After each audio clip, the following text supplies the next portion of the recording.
మా ఉద్దేశములన్నీ ప్రభువా, ఇదిగో దేవా, అవన్నీ ఏమాత్రం కూడా ప్రభువా ఓ నాయన పనికి రానివి అయితే నీ ఓ దేవ ఎంతో ఉన్నతమైనవి. మా ఆలోచనలకి నీ ఆలోచనలకి ఎంతో ప్రభావ వ్యత్యాసం ఉంది కాబట్టి ఈ ఆలోచనలతో మమ్మల్ని నింపండి ప్రభువా.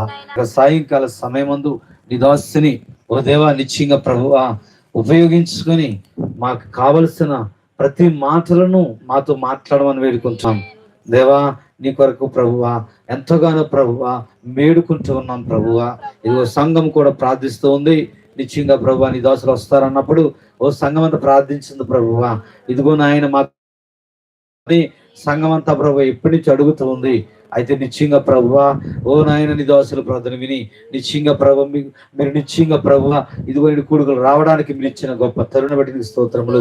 ఇదిగో నేను వాక్యం మాట్లాడుతూ ఉండగా ఓ నిశ్చయంగా మా మధ్యలో ఉండి ప్రభువా నీవు గొప్పగా ఉండి ఓ గొప్పవాడిగా ఉండి మహిమ పొందమని వేడుకుంటున్నాం, సహాయం చేయమని వేడుకుంటున్నాం ప్రభువా.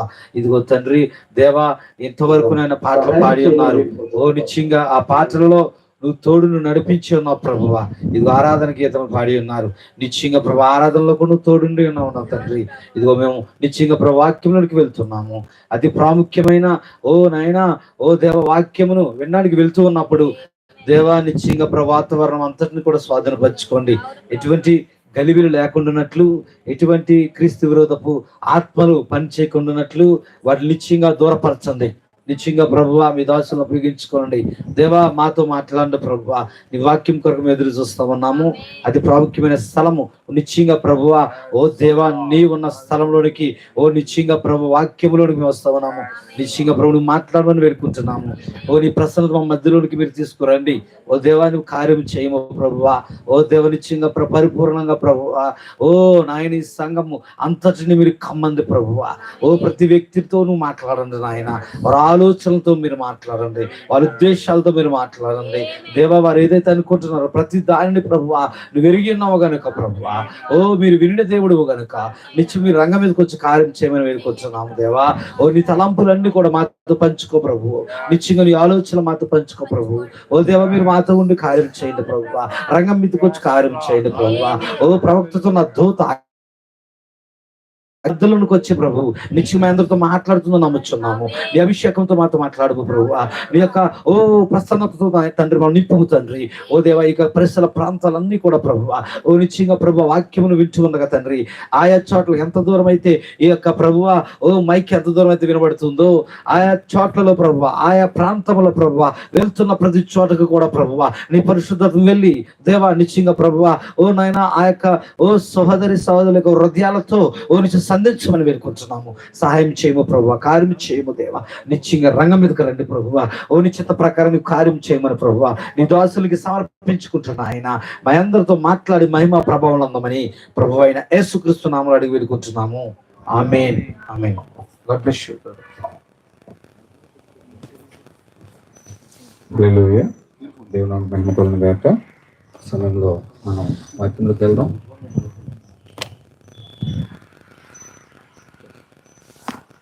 దేవునికి మహిమ కలుగును గాక.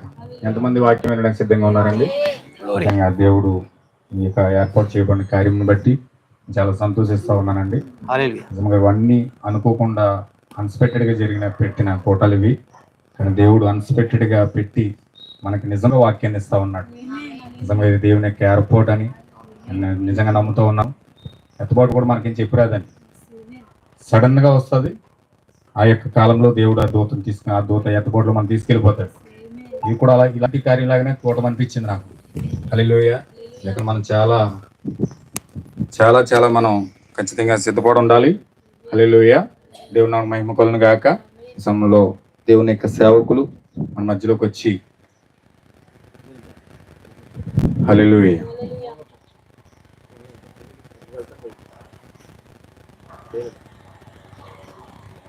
దేవుని యొక్క సేవకులను దేవుడు మన మధ్యలోకి తీసుకుని వచ్చి వాక్యం ఇవ్వడానికి ప్రత్యేకంగా ఆయన్ని ఏర్పాటు చేసినందుకు దేవుని నామమునకు మహిమ కలుగును గాక. మనం టైం వేస్ట్ చేసుకోకుండా మనం వాక్యం ఇచ్చేద్దాం. ఖచ్చితంగా అందరూ లేచి నిలబడి చిన్న కోరస్ పాడుకుని మన వాక్యంలోకి వెళ్ళిపోదాం.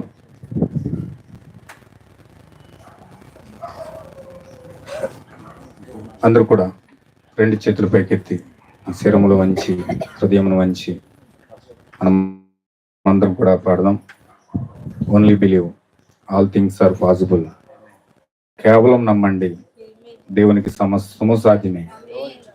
Only believe, only believe and all things are possible. Only believe. Lord, I believe. My Lord, I believe. And all things are possible. Lord, I believe. Jesus is here.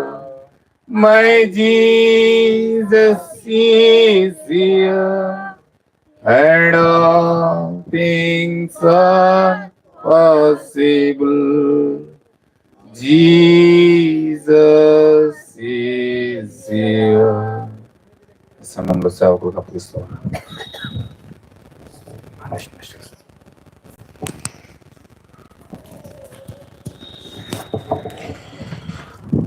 అలాగే నచ్చిన పిల్లల మత్తయి సువార్త 14వ అధ్యాయం, మత్తయి సువార్త 14వ అధ్యాయం 22వ వచనం నుంచి చదువుకుందాం. మత్తయి సువార్త 14వ అధ్యాయం 22వ వచనం నుంచి. మత్తయి సువార్త 14వ అధ్యాయం 22వ వచనం. అందరూ కలిసి చదవచ్చున్నారు, చదవగలిగేవారు. వెంటనే ఆ జన సమూహములను తాను పంపివేయినంతలో తన శిష్యులు దోణి ఎక్కి తనకంటే ముందుగా అద్దరికి వెళ్ళవలనని ఆయన వారిని బలవంతము చేశాను. ఆయన జన సమూహములను పంపివేసి ప్రార్థన చేయుటకు ఏకాంతముగా కొండ ఎక్కిపోయి సాయంకాలమైనప్పుడు ఒంటరిగా ఉన్నాను. అప్పటికి ఆ దోణె దరికి దూరముగా నుండగా గాలి ఎదురైనందున అలల వలన కొట్టబడుచుండెను. రాత్రి 4వ జామున ఆయన సముద్రం మీద నడుచుచు వారి వద్దకు వచ్చాను. ఆయన సముద్రము మీద నడుచుట శిష్యులు చూచి తొందరపడి భూతమని చెప్పుకొని భయము చేత కేకలు వేశారు. వెంటనే యేసు ధైర్యము తెచ్చుకొనుడి, నేనే, భయపడకూడని వారితో చెప్పగా, పేతురు, ప్రభువా, నీవే అయితే నీళ్ల మీద నడిచి నీ వద్దకు వచ్చుటకు నాకు సెలవిమ్మని ఆయనతో అనెను. ఆయన రమ్మనగానే పేతురు దోణి దిగి యేసు వద్దకు వెళ్ళుటకు నీళ్ల మీద నడిచాను. కానీ గాలిని చూచి భయపడి మునిగిపోసాగి, ప్రభువా, నన్ను రక్షించుమని కేకలు వేశాను. వెంటనే యేసు చెయ్యి చాపి అతనిని పట్టుకొని, అల్ప విశ్వాసి, ఎందుకు సందేహపడితేవని అతనితో చెప్పాను. వారు దోణి ఎక్కినప్పుడు గాలి అడిగాను. అంతటా దోణిలోనున్న వారు వచ్చి, నీవు నిజముగా దేవుని కుమారుడు అని చెప్పి ఆయనకు మ్రొక్కారు. ప్రార్థన చేసుకుందాం. పరిశుద్ధుడా, పవిత్రుడైన మన దేవా, నీకే స్తోత్రము నాయన. ఈ రాత్రి వేళలో నాయన, ఈ యొక్క సాయంకాలపు సమయమును ప్రభా మరొకసారి మేమందరం నీ సన్నిధికి వస్తున్నాం ప్రభా. కాలములు సమయములు నీ వశమై ఉన్నాయి తండ్రి. మేమైతే అనుకోలేదు కానీ ప్రభా, ఈ విధంగా నాయన సమయాన్ని మాకు దయచేసినందుకు స్తోత్రం ప్రభా. దేవా నాయన, నీ బిడ్డలను ప్రేమించుచున్న దేవుడవు ప్రభా, మా కొరకు ప్రాణం పెట్టిన దేవుడవు నాయన. దేవా, ఈ రాత్రి వేళ మిమ్మల్ని రమ్మని ఆహ్వానిస్తున్నాం ప్రభా. మీరు మమ్మల్ని బలపరచండి తండ్రి. దేవా తండ్రి నాయన, నీవు తప్ప మాకు బలం ఎవరు ఇవ్వలేరు ప్రభా. తండ్రి దర్శించండి దేవా. ఓ దేవ, ఈ రాత్రి సమయాన్ని మాకు ఆశీర్వాదకరంగా మార్చండి నాయన, దీవెనకరంగా మార్చండి ప్రభా.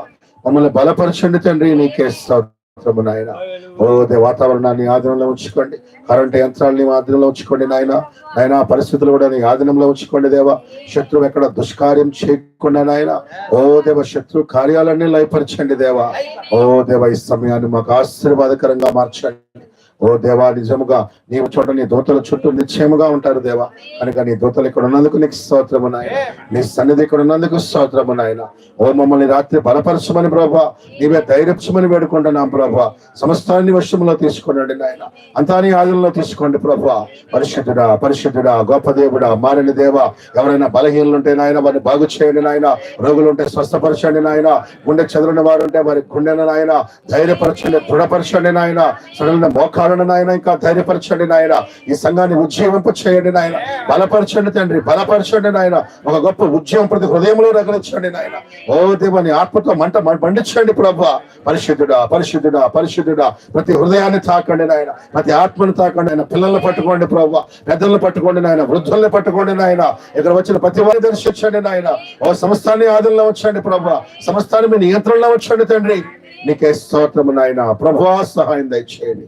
రాత్రిని సిలువ చాట మమ్మల్ని మరుగుపరిచి నీవే మాట్లాడి మమ్మల్ని బలపరచమని, లైవ్ లో వినేవాన్ని కూడా దర్శించమని వేడుకుంటూ యేసుక్రీస్తు నీ నామములో ప్రార్థిస్తున్నాం తండ్రి, ఆమేన్. ఓకే, అందరు కూర్చోవచ్చు. సరే సరే పిల్లలు, ఇటు పక్క కూర్చొని పర్లేదు.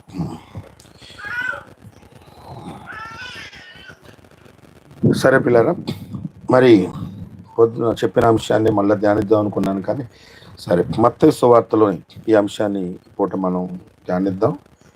మనకి బాగా ఉపమానాలన్నీ బాగా తెలిసినవే, జరిగిన సంఘటనలన్నీ తెలిసినవే, కానీ లేఖనం ఎంత చదివినా, మనం ఎంత ధ్యానించినా దానిలో మనం తెలుసుకోవాల్సిన ఎన్నడూ దాచబడే ఉంటుంది. ఎందుకంటే మనం చూసే ఈ గ్రంథం అది ముద్రించబడిన గ్రంథం. సో మనం చూసే లేఖనాల వెనకాల చాలా దాచబడి ఉంటుంది. వేరుశనగ మొక్క చూస్తే పైకి కనిపించేదంతా చెట్టు, కానీ దాని అసలైంది లోపల దాచబడి ఉంటుంది. ఆమేన్. పైన కనిపించేది ఎవరు తింటారంటే పశువులు తింటాయి. కింద భూమిలో దాచబడింది ఎవరు తింటారంటే దేవుని పోలికలో ఉన్న మనుషులు తింటారు. అవునా? సో బైబిల్ పైకి కనిపించేది ఆశీర్వాదాలు, ఆత్మ లేని క్రైస్తవులకి అవన్నీ రాయబడ్డాయి పిల్లలు. ఆత్మ ఉన్న క్రైస్తవుడికి దానికంటే శ్రేష్టమైంది లోపల దాచబడి, వాడు లోపల ఉన్న సంపదను వెతుక్కుంటాడు. కాబట్టి లోపల ఉన్న దానికోసం చూడాలి.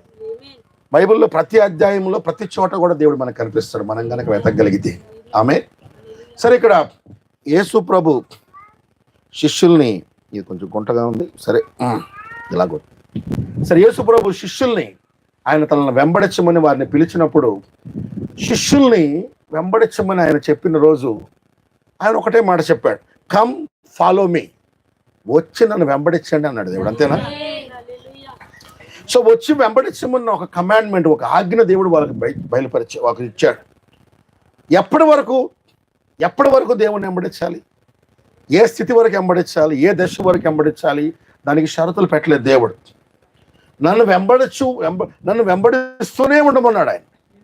ప్రారంభంలో వెంబడించమన్నాడు, మధ్యలో వెంబడించమన్నాడు, ఆయన అడవుల్లోకి వెళ్ళినప్పుడు వాళ్ళని వెంబడించమన్నాడు, శ్రమల పరిస్థితుల్లో యెరూషలేములోకి వెళ్ళినప్పుడు ఆయన వెంబడించమన్నాడు, ఆయన పరిచర్య చేసి కూడా నన్ను వెంబడించండి, ఇలా మీరు చేయండి అని చెప్పాడు. సో దేవుడు వెంబడించండి అని చెప్పిన మాట ఆ రోజు శిష్యులకే కాదు పిల్లారా, మనందరికి కూడా ఈ రోజుకే అది వర్తిస్తాం. ఆమేన్.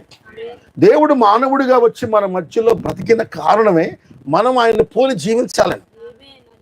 సో కనీసం దేవుడు మనకి కనిపించకపోయినా, దేవుడు ఆ సమయం తర్వాత ఆయన పరలోకానికి మధ్యవర్తిత్వానికి వెళ్ళినా, ఆయన తన ఆత్మను సేవకుల్లోనూ విశ్వాసుల్లోనూ ఉంచి, ఆ సేవకుల్లో నుంచి సంఘాన్ని వెంబడించమని చెప్తా ఉన్నాడు. ఉదాహరణకి పౌలు ఉన్నాడు, పౌలులో దేవుని ఆత్మ ఉంది, దేవుడు ఆయనలో నివసిస్తా ఉన్నాడు. అంతేనా? ఎందుకంటే కార్యాలు చేస్తున్న పౌలు కాదు, కానీ పౌల్లో ఉన్న దేవుడు. అవునా? అందుకని పౌలు అంటాడు, మీరు నన్ను పోలి నడుచుకోనండి అన్నాడు ఆయన. నేను క్రీస్తుని పోలి నడుచుకుంటున్నాను, మీరు నన్ను పోలి నడుచుకోనండి. అలాగే పౌలు అంటాడు, మాదిరికరంగా జీవించే వాళ్ళ మీద మీరు గుర్తుపెట్టి, ఆ మాదిరికరంగా జీవించే వాళ్ళని పట్టి మీరు నడుచుకోండి అన్నాడు. అలాగే మీకు వాక్యం చెప్పువారు, పై విచారణ చేయువారు, మీకు మాదిరిగా జీవించడానికి తీర్మానం చేసుకున్న వాళ్ళు గనక వారి ప్రవర్తనను కనిపెట్టి వారి విశ్వాస ఫలాన్ని పొందుకోండి అని చెప్పి లేఖనం చెప్తా ఉంది పిల్లలు. అంటే వారి ప్రవర్తనను కనిపెట్టమని, దాన్ని బట్టి దాని వచ్చే ఫలాన్ని పొందమని. సో ఆత్మీయ జీవితంలో మనం వెళ్ళేటప్పుడు దేవుని ఆత్మ కలిగి జీవించే వ్యక్తులనైనా, సేవకులనైనా, లేకపోతే గొప్ప గొప్ప నాయకులనైనా దేవుడు వాళ్ళ మీద దృష్టి పెట్టమనే మనకు చెప్పాడు పిల్లలు. ఆమేన్. దేవుడు ఎన్నడూ మనల్ని ఆళ్ళని చూడొద్దు, వెళ్ళని చూడొద్దు, ఆ సేవకుడిని చూడొద్దు అని చెప్పలా. నీ ముందు సేవకుల్ని పెట్టినా, నీ ముందు ఒక మంచి క్రైస్తవుని పెట్టినా, అతనిలోని దేవుని ఆత్మ లక్షణాలు నువ్వు చూసినప్పుడు నిన్ను వెంబడించమని చెప్తున్నాడు ఆయన. ఆమేన్. సో మనిషి దేవుణ్ణి చూస్తున్నంత కాలం ఎప్పుడు సమస్య రాదు. ఎప్పుడైతే మన దృష్టి, మన చూపు, మన ఏకాగ్రత దేవుని మీద నుంచి మరొక దాని మీదకి వెళ్తుందో పిల్లారా, అప్పుడే మనం ఓడిపోతాం, అప్పుడే కష్టాలు పాలవుతాం, అప్పుడే మనం శత్రువు చేతిలో సులువుగా పడతాం. మన దృష్టి దేవుని మీద ఉన్నంత కాలం కూడా శత్రువు మనల్ని ఏం చేయలేడు. పేతురు ఇక్కడ దృష్టి దేవుని మీద పెట్టినప్పుడు, దేవుడి మీదే ఆయన చూస్తున్నప్పుడు చాలా గొప్ప కార్యం చేశాడు ఆయన. అవునా? దేవుని మీద దృష్టి పెట్టినప్పుడు, ప్రభువా నీవైతే నన్ను రానగానే దేవుణ్ణి చూస్తూ ఉండంగా దేవుని మీద ఆయన దృష్టి పెట్టగా, దేవుని మీద ఆయన ఏకాగ్రత పెట్టగా, ఆయన అంత పెద్ద విపత్కరమైన పరిస్థితిని కూడా జయించుకొని ఆ నీళ్ల మీద ఒక మానవుడు నడుచుకుంటూ వెళ్ళగలిగాడు పీడ.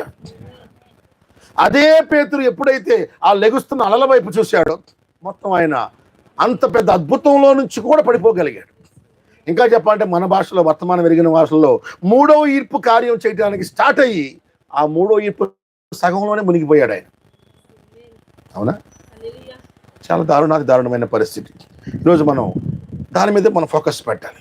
దేవుని నుంచి మన ఏకాగ్రతను భగ్నం చేయడానికి, దేవుడి మీద మన చూపు పడకుండానికి శత్రువు అనేక రకాల కుయుక్తులు చేస్తూ ఉంటాడు. పిల్లలు, నీ గురి, నీ చూపు, నీ దృష్టి దేవుడి మీద లేకుండా అనేక రకాలుగా వాడు నీ ఏకాగ్రతను పక్కదారి పట్టిస్తాడు. వాడు ఎలా పట్టిస్తాడు? వాడు చాలా తెలివైన వాడు, చాలా కుయుక్తి కలిగిన వాడు.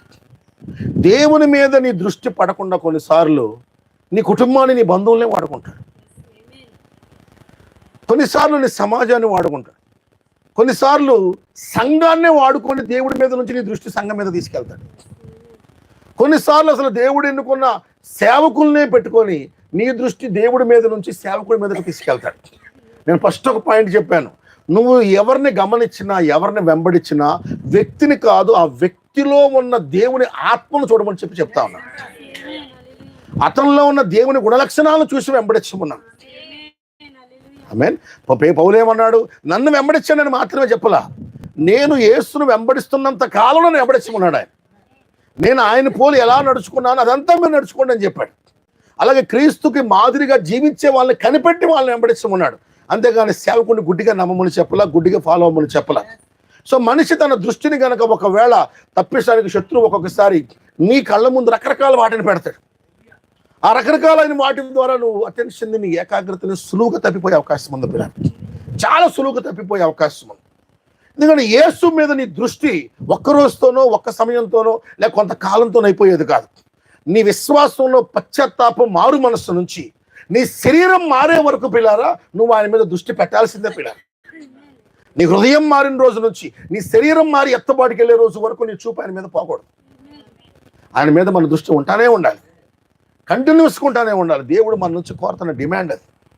ఏ రోజైతే మనం అటెన్షన్ ఆయన మీద నుంచి తప్పిపోతామో ఆ రోజే మన పతనం స్టార్ట్. ఆమేన్. హల్లెలూయా. బైబిల్లో యెషయా అని ప్రవక్త ఉన్నాడు, చాలా గొప్ప ప్రవక్త. ఈ ప్రవక్త ప్రారంభంలో ఒక సేవకుడిని చూశాడు. ఆ సేవకుడి పేరు ఉజ్జియా. ఉజ్జియాను చూసి చాలా ఇష్టపడ్డాడు, చాలా అభిమానించాడు, చాలా ఆరాధించాడు. చివరికి ఉజ్జియాకి ఫ్యాన్ అయిపోయాడు. ఉజ్జియాకి వేరాభిమాని అయిపోయాడు. ఎంతగా అంటే ఉజ్జియా తప్ప ఎవరు ప్రసంగాలు నేను విన్నాం, ఉజ్జియా తప్ప ఎవరు మీటింగ్లకు నేను పోను. సేవకుడు అంటే మా ఉజ్జియా గారే. ఉజ్జియా లెగిస్తే ఉజ్జియా. ఏమండి ఉజ్జియా ఒక్కడే సేవకుడు కాదండి, చాలా మంది ఉన్నారంటే నో, ఏ సేవకుడు నేను ఇష్టపడను, సేవకుడు అంటే మా ఉజ్జియానే.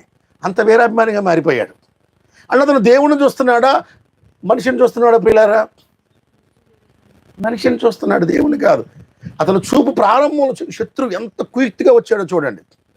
మీరు సేవకుని చూడాలి, లేకపోతే మీరు సేవకుల్ని చూడాలి, అలాగే మీరు అనేక మంది దైవజనులని చూడాలి, కానీ వారిలో ఉన్న దేవుని లక్షణాలనే మీరు వెంబడించాలి. ఆమేన్. కొంతమంది ఎంత గుడ్డిగా మనుషులను అభిమానిస్తారంటే, ఒక పాస్టర్ గారు, ఇంతకుముందు నేను హిస్టరీ చదువుతా ఉన్నా, ఆయన మంచి సేవకుడు, గెలబట్ అని ఒక సేవకుడు, 6వ సంఘ కాలంలో జీవించిన సేవకుడు. ఆ సేవకుడికి కొంచెం గూని, కానీ బాగా ప్రసంగాలు చేస్తాడు. కొంతమంది ఆయనకి వేరాభిమానులుగా మారిపోయిన వాళ్ళు ఏం చేశారంటే, వాళ్ళు మంచి వాళ్ళు కూడా గూనిగా నడవటం స్టార్ట్ చేసి ప్రైజ్ లార్డ్ బ్రదర్ అని. ఆయనకు గూని కాబట్టి నడుస్తున్నాడు ఇట్లా. వీడు ఎంత అభిమానిస్తున్నాడు అంటే వీడి నడక స్టైల్ కూడా ఆయనలా గూనిగా మారిపోయేది పిల్ల. సో అంటే వ్యక్తిని నువ్వు దేవుణ్ణి కాకుండా వ్యక్తి వైపుకు తీసుకెళ్లేలా శత్రువు ఎంత కుయుక్తిగా వచ్చాడో చూడండి. దేవుణ్ణి నడిపిస్తున్న వాడిని, పిల్లరా, దేవుని వైపు దృష్టి పెట్టిన వాడిని, దేవుడి మీద లక్ష్యం పెట్టిన వాడిని, దేవుడిలాగా మారాలి అనుకున్న వాడిని, దేవుడి దగ్గరికి వెళ్ళాలనుకున్న వాడిని, దేవుడు ఎన్నుకున్న సాధనాలనే వాడుకొని వాడిని దేవుని తప్పించగలడు. దేవుడు ఎన్నుకున్న ఏ సాధనమైనా, సేవకుడైనా, సంఘమైనా, లేకపోతే ప్రార్థనలైనా, కూటాలైనా, వ్యవస్థ అయినా నేను దేవుడికి దగ్గర చేయడానికి ఏర్పాటు చేయింది. ఇవే వాడుకొని కూడా సాతాను నిన్ను దూరం కూడా చేయగలడు. సో క్రైస్తవుడు ఏం చూస్తున్నాడో చాలా జాగ్రత్తగా దృష్టి కలిగి ఉండాలి పిల్లలు. నీ యొక్క ఏకాగ్రత, నీ దృష్టి ఎటువైపు ఉంది? కొంతమంది సేవకులు అంటే ఇష్టం. ఫస్ట్ మామూలుగా స్టార్ట్ అయ్యేది ఇష్టం. ఆ తర్వాత ఇష్టం ఎలా మారిపోయింది అంటే, ఈయన మన కులం, మనోడు, మన బంధువు, మన బామర్ది, మన బామ, లేకపోతే మన బంధువు అనే అభిమానం ఆత్మ నుంచి శరీరానికి మారిపోతుంది. ఎప్పుడైతే ఆత్మ నుంచి శరీరానికి మారిపోయిందో సాతాను ఒక్కసారిగా నిన్ను అటువైపు తీసుకెళ్తాడు పిల్లలు. అందుకే దేవుడు నా గొర్రెలు నా స్వరాన్ని వెంబడిస్తే అన్నాడు. ప్రవక్త అన్నాడు, దేవుడు నా స్వరాన్ని వెంబడిస్తే అన్నాడు, కానీ నా ముఖాన్ని వెంబడిస్తే ఎందుకు అనలేదంట. ఎందుకంటే గొర్రెలు ముఖాన్ని ఎప్పుడు చూడమంట. ఈ వచ్చేది దేవుని స్వరమా కాదా, ఇక్కడ పనిచేసే దేవుడు ఆత్మనా కాదా అని కేవలం ఆత్మ మీద మాత్రమే గొర్రె లక్ష్యం పెట్టింది పిల్లలు. ఏ రోజైతే ఆత్మ మీద నుంచి నీ దృష్టి పోయిద్దో ఆటోమేటిక్గా అవుతావు. ఇక్కడ ఉజ్జియా అనే సేవకుడిని వెంబడిస్తున్న యెషయా ప్రవక్త, ఇతను ప్రవక్తే, గొప్పవాడే, కానీ ప్రారంభంలో యవనస్తుడుగా ఉన్నప్పుడు ఉజ్జియాకి వేరే అభిమానిగా మారాడు. ఉజ్జియా కూడా దేవుడు ఎన్నుకున్న వ్యక్తే, కానీ సగములో ఆయన తాను రూటు మార్చుకున్నాడు. దేవుణ్ణి చూస్తే అతని లోపల దేవుడు పోయి సాతాను వస్తున్నప్పుడు నువ్వు గుర్తుపడతావు, దేవుని మాత్రమే వెంబడిస్తావు. కానీ వీళ్ళు దేవుణ్ణి మాత్రమే చూసే స్థితిలో లేడు, అతనికి వేరాభిమానిగా మారాడు. ఈరోజు కూడా చాలా మంది దృష్టి దేవుడి మీద లేదు పిల్లలు.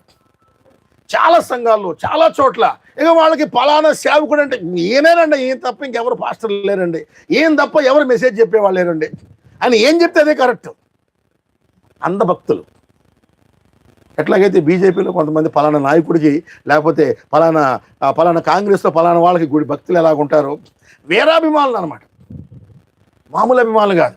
ప్రసంగాలు కూడా వాళ్ళ ఏ వింటాం, ఇంకెవరు వినము. ఇది ఒక రకమైన మూఢభక్తి.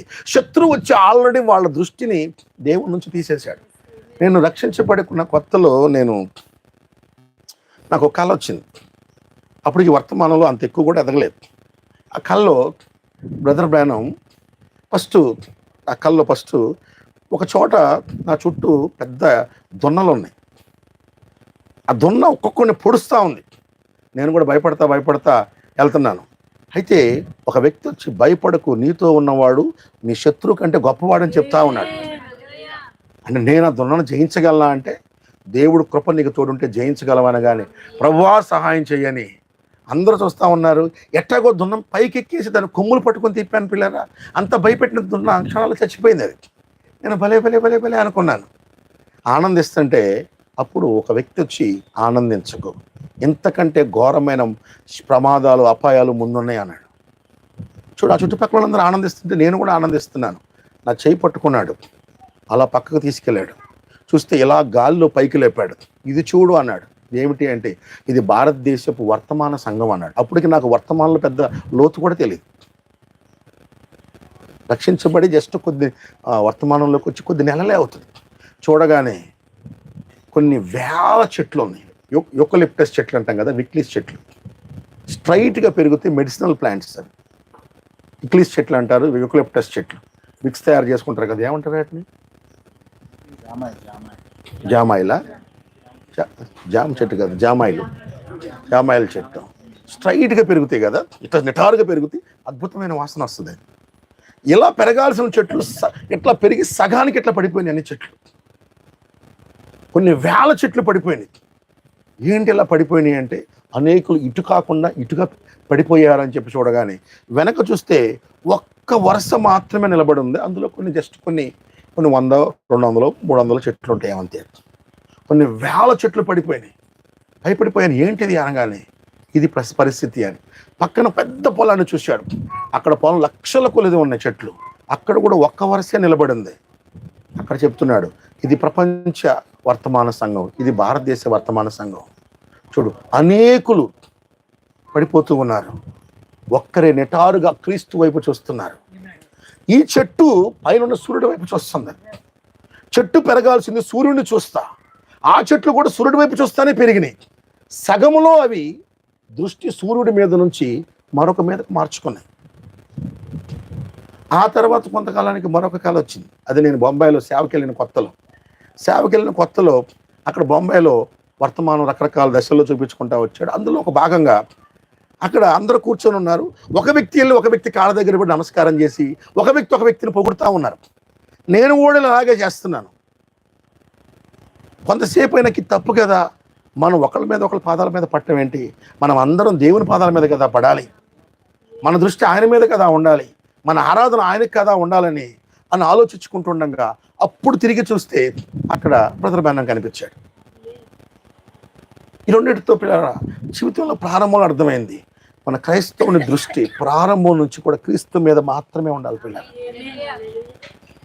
చాలామంది సేవకులు, చాలామంది విశ్వాసులు ఒక వ్యక్తిని, దేవుడు వాడుకున్న వ్యక్తిని ఒక విగ్రహాన్ని చేసుకుంటారు. అది ఎప్పుడైతే విగ్రహం అయిద్దో ఇక నీకు క్రీస్తు కనిపించడు. పేతురు దేవుని దగ్గర నడవడానికి బయలుదేరుతున్నప్పుడు ఒక పెద్ద అల వచ్చింది. ఫస్ట్ అంట అల వైపు సరదాగా తిరిగాడంట. అలా ఇంత పెద్ద అలల మీద నడుస్తున్నాను నేను, నువ్వు నన్ను ఏం చేస్తావని అల వైపు చూసి దాన్ని హాస్యాస్పదంగా చూసి నవ్వాడట. అలా కూడా సరదాగా పైకి వచ్చాను, ముందు నుంచి వెళ్ళిపోయింది. చూసావా నన్ను ఏం చేయలేకపోయావు, నేను ఇలాగే ఉన్నాను అనుకున్నాడు. ఈసారి ఇంకా పెద్దలు వచ్చింది, ఏమి కాదు అన్నాడు. ఆయన అప్పటికే క్రీస్తు మీద నుంచి అల వైపుకు దృష్టి గమనించలేకపోతున్నాడు. అలా ఆయనతో ప్రారంభంలో ఆటలాడుకుంటుంది. అది పైకి లేసి మళ్ళీ పడుతుంటే కిందకెళ్ళి, మీరు ఎప్పుడు చూసిన సెంటర్ సముద్రం, నడి సముద్రం అలా చూస్తే పిల్లారా 2-3 అంతస్తులు ఎత్తు వస్తాయి. నేను లక్షద్వీప్లో ఉన్నాను కొంతకాలం. అక్కడ మధ్యలో ఒక రోజు చూశాను, సముద్రం మధ్యలో ఓడలో, అంటే పెద్ద షిప్ ఎక్కడానికి బుడ్డ షిప్ ఎక్కాలి. ఈ బుడ్డ షిప్ ఎక్కి అక్కడ దాకా వెళ్ళిపోయినాక సడన్గా 2 గంటలు లేటుకు వచ్చేసరికి బుడ్డ షిప్లను ఒక్కసారిగా వచ్చి ట్రాఫిక్ జామ్ అయింది. అక్కడ సముద్రంలో, నడి సముద్రంలో ట్రాఫిక్ జామ్. అక్కడ ఒక పావు గంట ఉన్నాం పిల్లారా, ఆ పావు గంట నరకం కనిపించింది. ఎందుకంటే అవి అట్లా వెళ్ళి వదిలిపెట్టి వచ్చేయాలి, ఎక్కువసేపు ఉండకూడదు అక్కడ.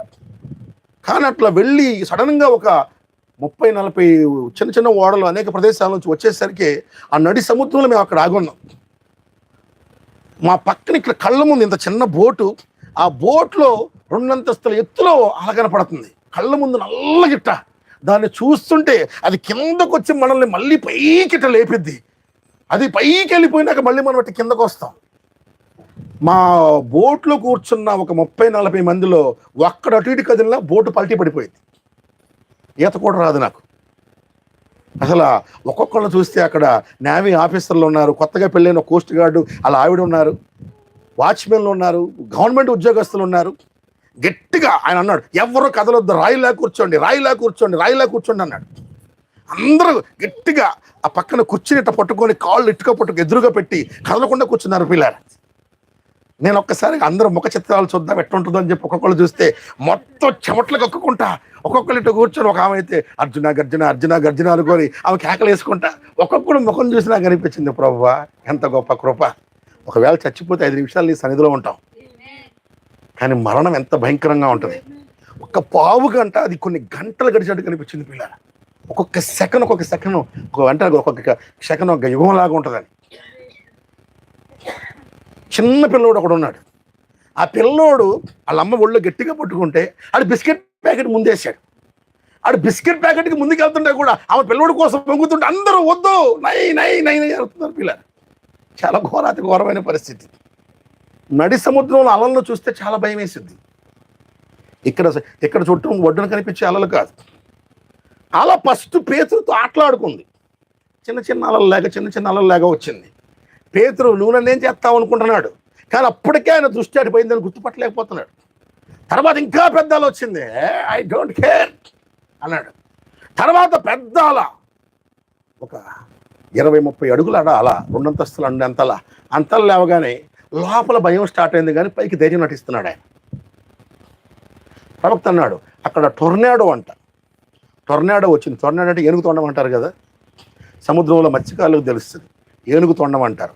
పైనుంచి దిగిద్ది అది, ఎట్లా మొత్తాన్ని సముద్రాన్ని అల్లకల్లోలాలు చేసింది. అక్కడ దించింది శత్రువు. ఒక 10,000 దియాలు అక్కడికి వచ్చి ఒక్కసారిగా ఆ ప్రదేశాన్ని మొత్తాన్ని అల్లకల్లోలా చేస్తుంది పిల్లలు. చూడండి, అంతకు మునుపు అక్కడ తుఫాను వస్తుంది, ప్రభు వస్తూ తుఫాను నెమ్మదించాడు ఆల్రెడీ. ఆమేన్. ఇప్పుడు రెండవసారి మళ్ళీ తుఫాను వస్తుంది అక్కడ. ఇక్కడ ప్రభు మౌనంగానే ఉన్నాడు. గమనిస్తున్నారా? అలలు లెగుస్తున్నప్పుడు కానీ తుఫాను వస్తున్నప్పుడు కానీ ప్రభు ఏమాత్రం చెల్లించటల్లా. ఎందుకు అంటే ప్రభువు పేతురును చూస్తున్నాడు. పేతురు దృష్టి దేవుడి మీద నుంచి దాని వైపు వెళ్ళిపోయింది ఆల్రెడీ. దాని గురించి మాట్లాడుతున్నాడు. ఒకవేళ మనం మాట్లాడాలంటే ఏంటి అలలు ఫస్ట్ వచ్చిన ఇంత పెరుగుతున్నాయి, ఇప్పుడు అలల గురించి డిస్కషన్, అలల గురించి టాపిక్లు, అలల గురించి మైండ్, ఆయన దృష్టి మొత్తం అలల గురించి వెళ్ళిపోయింది. ఆ తర్వాత పెద్ద తుఫాను అల్లకల్లోలం అయిపోగానే ఏమ్మో అనుకోండి, అసలు ఏంటిది, వామ్మో వామ్మో వామ్మో వామ్మో. ఇంకా దాన్ని చూస్తూ దాన్ని పొడుగుడుతున్నాడు, దాని చేతిలో వలలో ఉచ్చుకున్నాడు ఆయన. అది బీభత్సంగా అయిపోయింది, అల్లకల్లోలుగా అయిపోయింది, ఇంకా తుఫాన్ అయిపోయింది. ఈ ప్రయాసం మొత్తంలో ఆయనకు దేవుడు ఎక్కడ గుర్తురాట్లా. ఆమేన్. బైబిల్లో 3వ ఈర్పు అంత సులువైన విషయం కాదు పిల్లలు. మోషే 3వ ఈర్పులో విఫలమయ్యాడు. మోషే 2 వరాలు ఇచ్చినప్పుడు మొదట వరం కొడితే నీళ్లు రక్తంగా మారటం చక్కగా చేశాడు.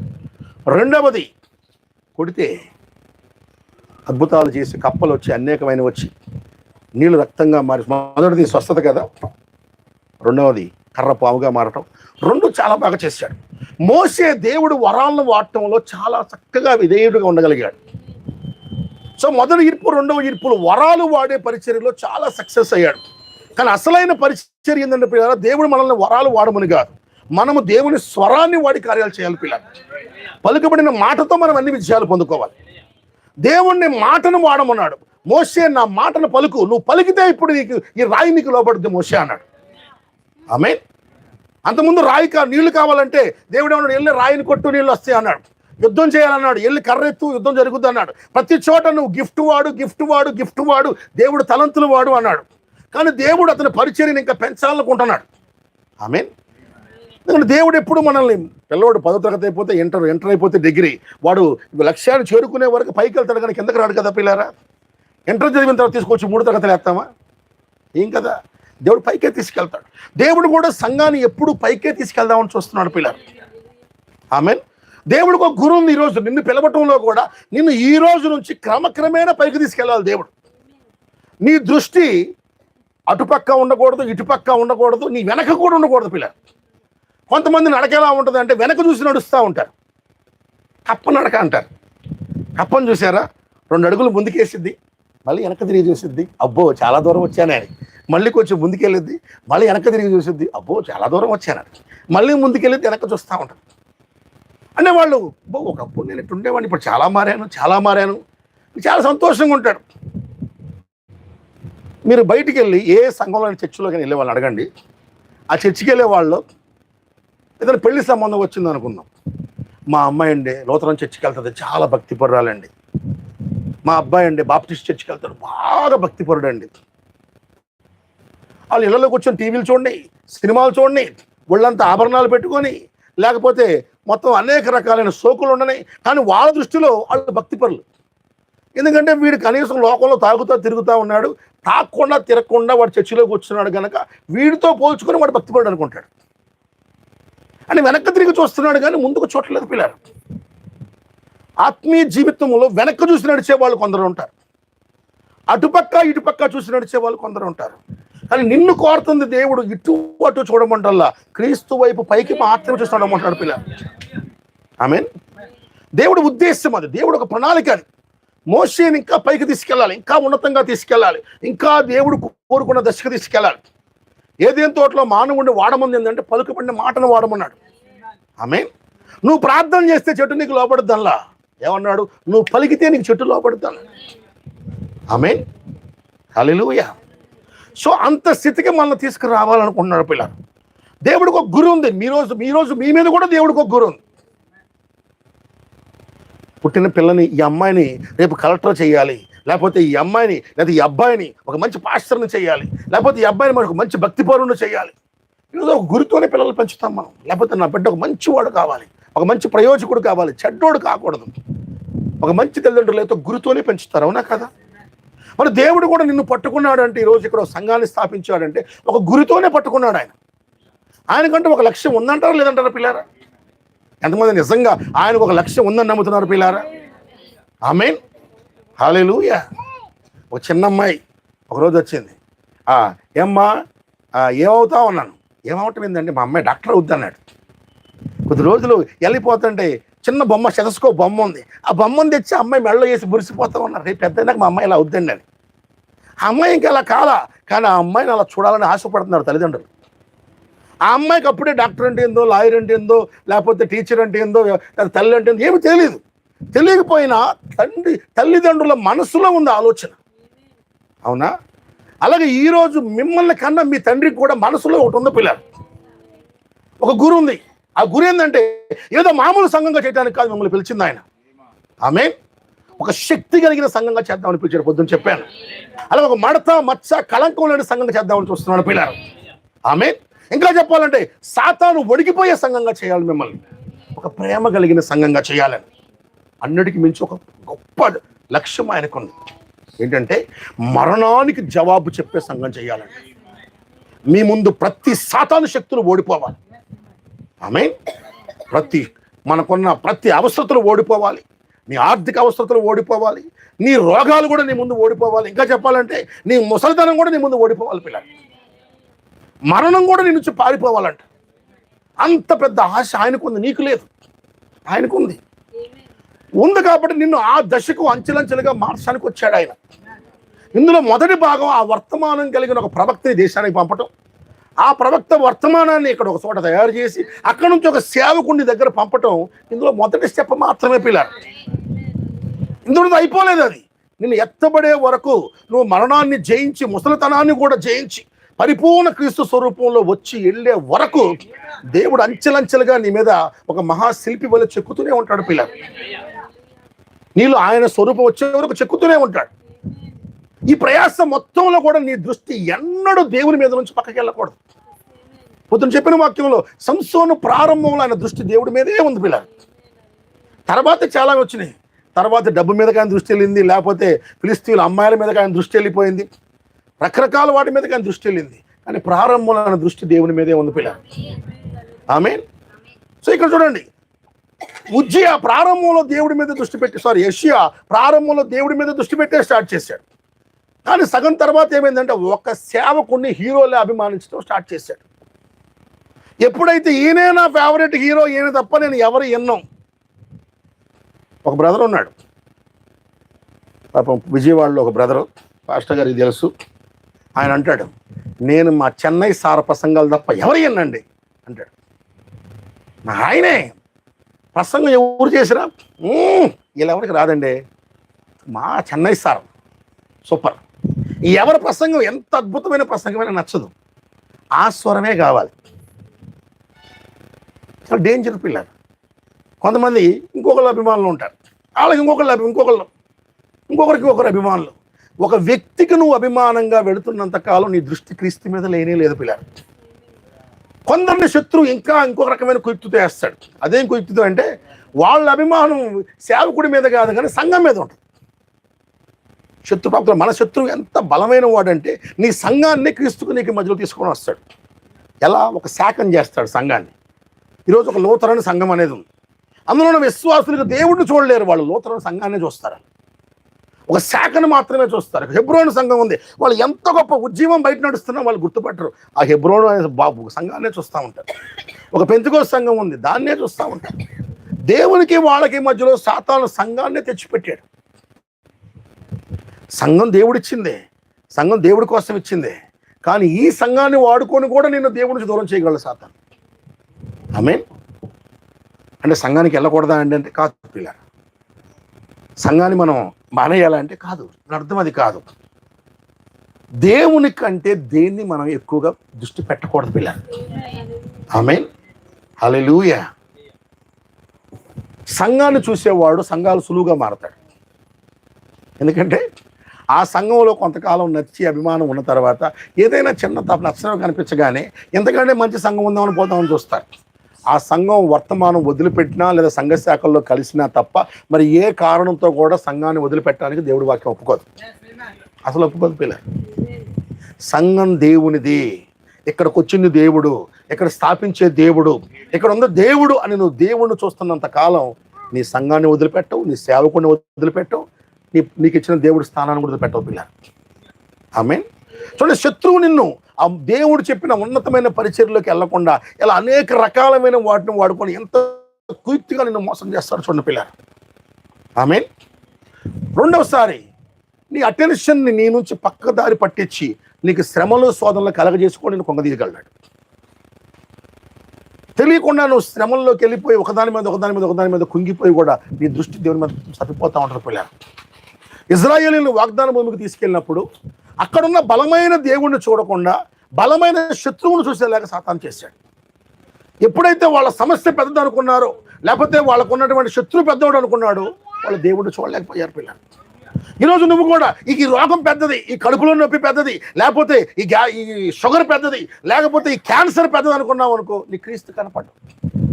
ఏమండి ఈ రోగం బాగోవడం కష్టమండి, ఈ హాస్పిటల్ తీసుకెళ్ళాను, పెద్ద హాస్పిటల్ తీసుకెళ్ళమన్నారు, లేదా హైదరాబాద్ తీసుకెళ్ళాను, ఈ రోగం బాగోవడం కష్టం పాస్టర్ గారు ప్రార్థన చేయను అనుకోండి. నీ దృష్టిలో ఆల్రెడీ రోగం చాలా పెద్దోడుగా ఉన్నాడు,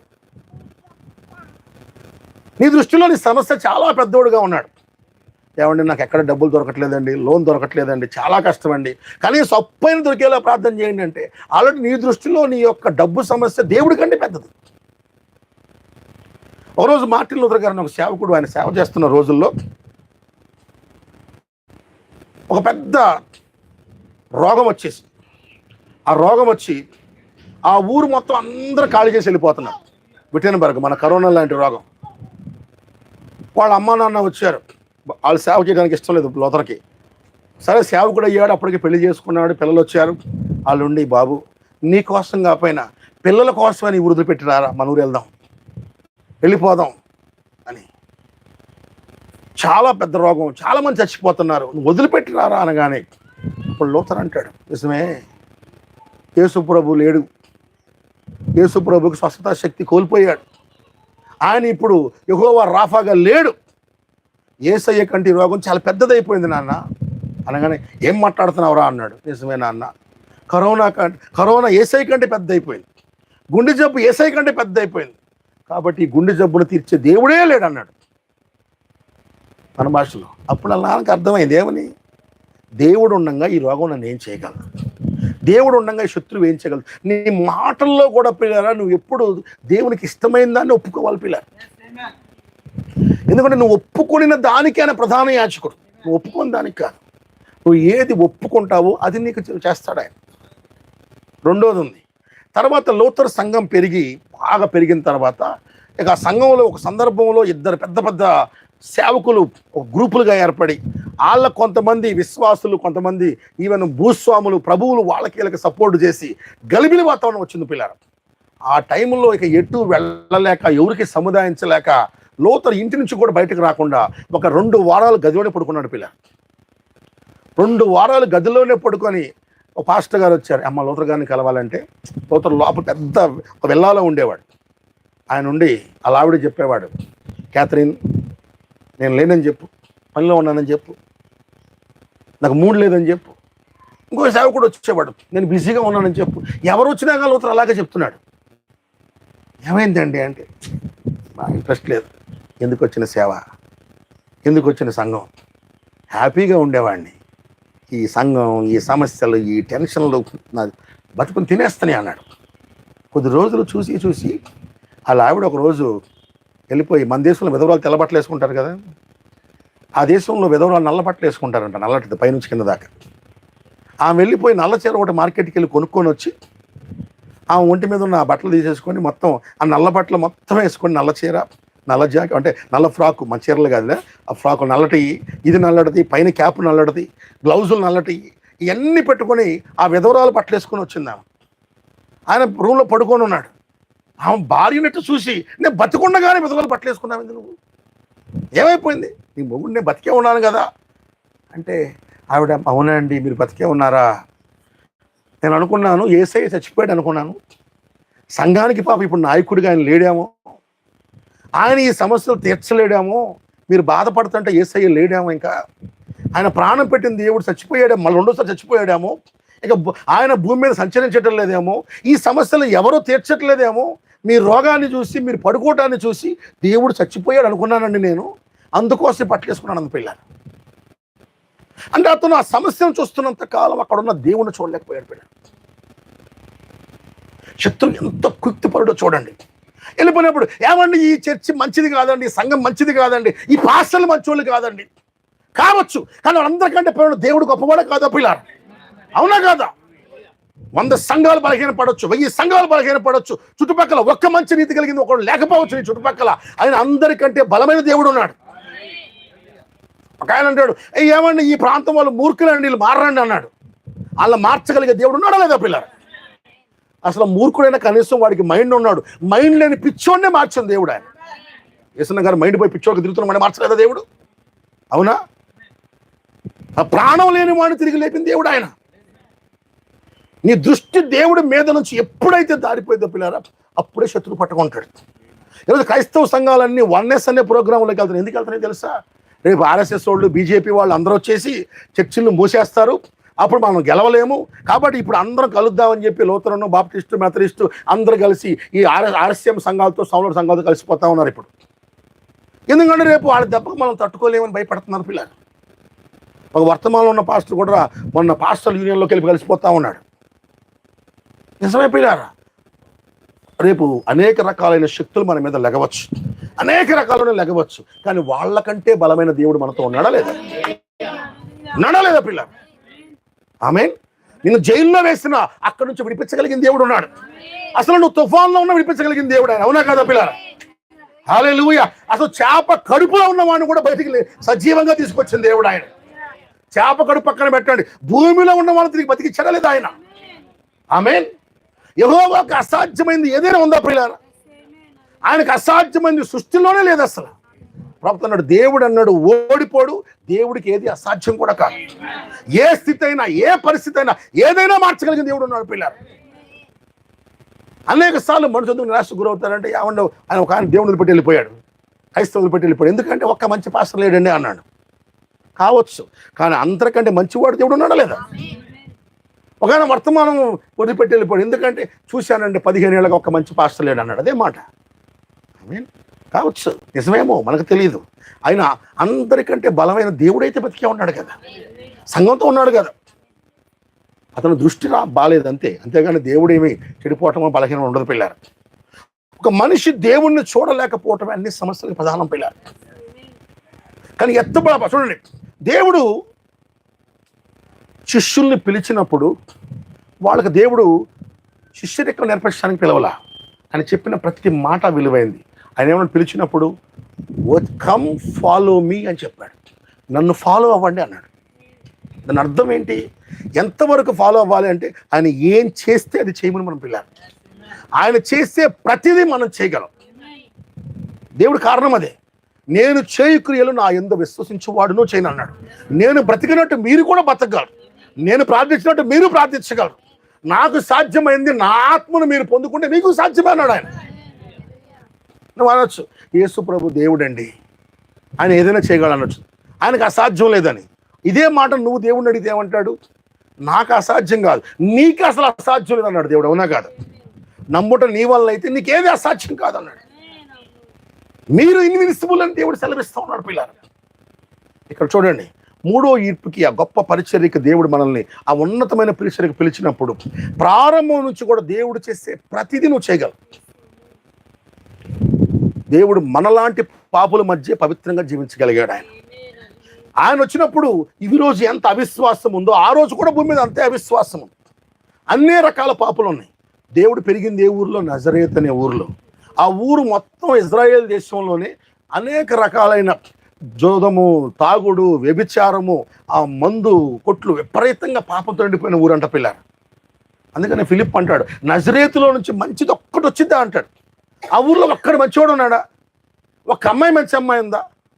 ఒక్క నీతిమంతుడు ఉన్నాడు ఆ ఊర్లో చెప్పు? అలాంటి ఊర్లో నుంచి మంచివాడు ఎట్ట వస్తాడని అడుగుతాడు ఆయన. అంటే అర్థం అంత చెడిపోయిన ఊరు అది. ఆమేన్. అంత చెడిపోయిన ఊర్లోనే ఒక అమ్మాయిని అనుకోని అంత పవిత్రంగా జీవించేలా దేవుడు చేయగలిగాడా లేదా? అంత చెడిపోయిన ఊర్లోనే ఆయన పుట్టి పవిత్రుడిగా బతకగలిగాడా లేదా పిల్ల?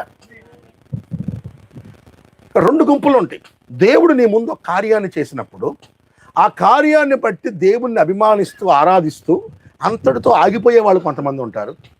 దేవుడు చేసింది నాకు చెయ్యమని, నన్ను చేయమని, బతకటానికి చేశాడని గుర్తుపట్టి దాన్ని చేయటానికి వెంబడించే వాళ్ళు ఉంటారు పిల్లలు. దేవుడు చేసిన ప్రతి కార్యం అది అలాగే ఉంటుంది. ఏ కార్యం చేసినా అలాగే ఉంటుంది. దేవుడు ప్రారంభం నుంచి అంతం దాకా నీ ముందు చేయటానికి ఒకసారి చూడండి. దేవుడు పరలోకంలో ఉండొచ్చు కదా, భూమి మీద వచ్చి మన మధ్యలో ఎందుకు 30 సంవత్సరాలు బతికి చూపించాడు? ఎందుకు కుటుంబాన్ని ఆయన పోషించి చూపించాడు? 3.5 సంవత్సరాలు సేవ చేసి చూపించాడు. అంత దాకెందుకు? దేవుడు నేల మీద నడవాలనుకుంటే పక్కన నడుచుకోవచ్చు కదా, ఎక్కడో పోయి. వాళ్ళ ముందు ఎందుకు నడుచుకుంటా వస్తున్నాడు అక్కడికి? తుఫాన్ని ఆపాలనుకున్నాం, ఆడ నుంచి తుఫాన్ ఆగిపోయింది కదా. తుఫాన్ని ఆపటానికి వాళ్ళ ముందు నడుచుకుంటా వచ్చి చూపించి ఆపాలా? అవసరం అంటారా? ఎందుకు దేవుడు వాళ్ళ ముందు నడుచుకుంటా వస్తున్నాడు? వాళ్ళ ముందు ప్రార్థన చేసి చూపించాడు. వాళ్ళ ముందు దేవుడి చిత్తాన్ని కనిపెట్టి చూపించాడు. వాళ్ళ ముందు రక్తం చెమటలా కారిపోయేంతగా ఎందుకు అక్కడ మోకరించి ప్రార్థించాడు? వాళ్ళెవరికి తెలియకుండా ప్రార్థన చేయొచ్చు కదా. రాతి వేత అంత దూరం పెట్టాడు వాళ్ళని. రాతి వేత అంటే రాయి ఇస్రేసాం, ఆడబడుతుంది, అక్కడ కూర్చోబెట్టి ఇక్కడ ప్రార్థన చేశాడు ఆయన. వాళ్ళని ఈ ఊర్లో వదిలిపెట్టేసి తోటకి వెళ్ళిపోయి ఒకటికి ప్రార్థన చేసి ఉండొచ్చు కదా. లేదు, ఆయన ప్రార్థన చేయటం వాళ్ళు చూడాలి. ఆమేన్, హల్లెలూయా. ఎందుకు సంఘంలో ఉపవాస ప్రార్థనలు ఏర్పాటు చేస్తాం? సంఘంలో సంపూర్ణ రాత్రి ప్రార్థనలు ఏర్పాటు చేస్తాం. నీ కళ్ళ ముందు సేవకుడు గంటలు ప్రార్థన చేస్తున్నప్పుడు నీకు కూడా ప్రార్థించాలని దాహం కలగాలి పిల్లలు. ఆమేన్. నీకు మాదిరిగా ఉన్నాడు ఆయన. మా పాస్టర్ గారు ప్రార్థన చేస్తాడులే, ఆయనకంటే ఓ అనుభవం అని చెప్పి నువ్వు ఆశపడటానికి కాదు. లేకపోతే మా పాస్టర్ గారు ప్రార్థనాపరుడు అని చెప్పి చెప్పుకొని సంకలు గుర్తుకోవడానికి కూడా కాదు పిల్లలు. ఆయన చేసినట్టు నేను చెయ్యమని నీ ముందు పెట్టాడు ఆయన దేవుడు. ఆమేన్. నీ కళ్ళ ముందు. అందుకని సేవకుడు పెళ్ళైన వాడై ఉండాలి. ఎందుకన్నాడు బైబిల్లో? నీ కళ్ళ ముందే ఆయన కుటుంబాన్ని కలిగి అనేకమైన సమస్యల శోధనలు ఆయనకి వస్తున్నాయి. ప్రార్థనతో దేవుడి శక్తితో అన్నిటినీ జయించుకొని ముందుకు వెళ్తున్నాడు అతను. అది చూసినప్పుడు ఎస్, పాస్టర్ గారు ఉండగలిగితే నేను కూడా ఉండొచ్చు. ఆమేన్, హల్లెలూయా. సో ప్రతిదీ మనకి ముందు మాదిరి జీవితాన్ని పెట్టింది, మనల్ని కూడా చేయమనే పిల్లలు. దేవుడు వాళ్ళ కళ్ళ ముందు ప్రార్థన చేసి చూపించాడు. వాళ్ళ కళ్ళ ముందు ప్రసంగాలు చేసి చూపించాడు. రాత్రనక పగలనక సేవ చేసి చూపించాడు దేవుడు. శిష్యుల్ని దేవుడు ఎలా పెట్టుకున్నాడంటే, ఈరోజు మీటింగ్ అయిపోయిన తర్వాత ఇంటికి వెళ్ళి ఎల్లుండి కూటమి రండి అని చెప్పి చెప్పలా. నాకు టైం 3.5 సంవత్సరాలే, ఆయన తెలుసు కనుక. ఎందుకంటే దానియేలు 70 వారాల్లో సగం 3.5 సంవత్సరాలు ఆయన తెలుసు. ఆయన సేవ చేయాల్సిన 3.5 సంవత్సరాలు అని తెలుసు. కాబట్టి ఈ 3 ఏళ్ళు మీరు ఇల్లు, పిల్లలు, కుటుంబం అన్ని క్లోజ్. ఇంకా బయలుదేరితే వెనక దిగి కొడుతున్నాడు అంతే. ఒక్కసారి సేవకని చెప్పేసి బయలు పెట్టుకొని వచ్చావా, నేను వెళ్తే మీ ఇంటికి నువ్వు వెళ్తామే, నేను వెళ్ళకపోతే లైఫ్లో ఇంటికి వెళ్ళడానికి లేదన్నాడు అంతే ఆయన. పేతురు భార్యను చూసుకున్నాడు, వాళ్ళ పిల్లలను చూసుకున్నాడు, బుద్ధి పెట్టుకున్నాడు. ఏమండి ఎప్పుడు వస్తారంటే, అయ్యగారు వస్తే వస్తా, లేకపోతే లేదు. ఆయన ఎప్పుడు వస్తాడు? యెహోవా ఈరే, ఆయనకే తెలుసు. రేపే కావచ్చు, వారం కావచ్చు, 10 రోజులు కావచ్చు, 10 ఏళ్ళైనా కావచ్చు, వాళ్ళకి అప్పుడు తెలియదు. దేవుడు పిలిచిన పిలుపు చూడండి. ఒకరోజు అయ్యింది, పేతురు చేపలు వదిలేసి వెళ్ళిపోయాడు. సేవ అంటే వెళ్ళిపోయాడు. ఆయన ఎక్కడో చేర చేస్తున్నాడు. ఆ ఊర్లో రెవెన్యూ వాళ్ళు వచ్చారు. ఏమ్మా, ఇంటి పన్ను కట్టరా? ఈ సంవత్సరం ఇంటి పన్ను ఉంది, ఎంత ఉంది? మీ ఆయన చేపలు పెట్టేటప్పుడైతే ఎప్పుడు బిల్లు ఎప్పుడు కట్టేవాడు. ఇంటి పన్ను, కుళాయి పన్ను, వాటర్ పన్ను, మున్సిపాలిటీ పన్ను, గ్రామ పన్ను అన్నీ కట్టేవాడు. ఇప్పుడు యేసు అంటా వెళ్ళాడు. డబ్బులు లేదు, నువ్వు బతకడమే నానా కష్టాలు అయిపోయింది. అవన్నీ మాకు తెలియదు, కానీ రేపు సాయంత్రానికల్లా ఈ సంవత్సరం అయింది మీ ఆయన పోయి యేసు ప్రభుతో. రేపటికల్లా ఈ సంవత్సరం మొత్తం పన్ను కట్టాల్సిందే. కట్టలేదా నీ ఇల్లు జప్తు చేస్తాం. ఆమేన్. వాళ్ళు అనుకున్నారు యేసుని వెంబడించేవాడు, ఈయన ఇల్లు అంతా అయిపోయిందని. కానీ పేతురు యొక్క సమస్య ఇప్పుడు యేసు సమస్య కూడా పిల్లలు. దేవుడు ఎక్కడో మీటింగ్లో ఉన్నాడు, కానీ అక్కడి నుంచి ప్రయాణం చేసుకొని పేతురు నెక్స్ట్ కూటమి ఎక్కడ అంటే వాళ్ళకి తెలియదు. అక్కడెక్కడో ఇజ్రాయెల్ చివరిలో మీటింగ్ పెడుతున్నారు. ఆ రోజు పేతురు నెక్స్ట్ మీటింగ్ ఎక్కడ అన్నాడు, షెడ్యూల్ చూపించాడు, చెప్పబోతున్నాడు.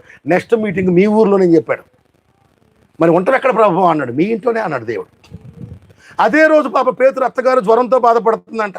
ఆమెకి ఏదైనా అవసరం ఆరోగ్యం ఉంటే ఆమె బాగు చేసేది, ఆమె ఎక్కడో అడిగి తెచ్చుకునేది. అత్తకు బాగాలేదు, భార్య నిరాశతో ఉంది, పిల్లలు బాధపడుతున్నారు. కానీ చూడండి, పేతురికి ఈ సమస్య తెలియదు, కానీ పేతుని పిలిచిన దేవుడికి ఈ సమస్య తెలుసు.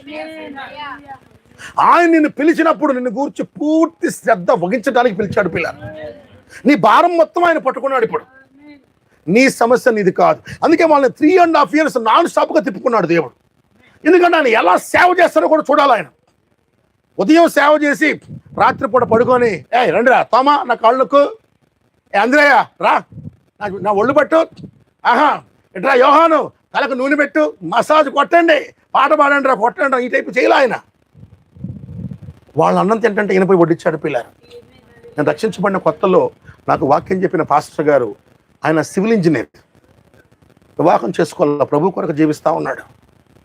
పెద్ద బయట ఇంజనీర్ ఆయన, పెద్ద పెద్ద ఇల్లు, బిల్డింగ్లు, అపార్ట్మెంట్లు కడతాడు.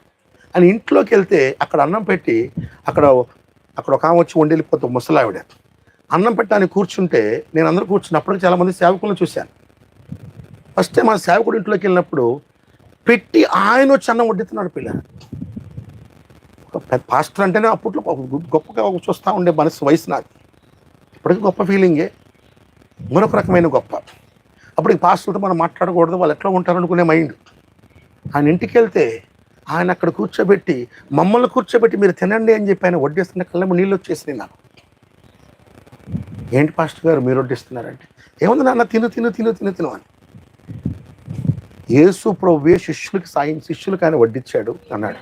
నేను నిజంగా బైబిల్లో దేవుడు చేశాడా అన్నాడు. ఎస్, మనుష్య కుమారుడు సేవ చేయించుకోవటానికి రాలా, సేవ చేయటానికి వచ్చాడు. ఆయన ఎలా సేవ చేస్తున్నాడో వాళ్ళు చూడాలి.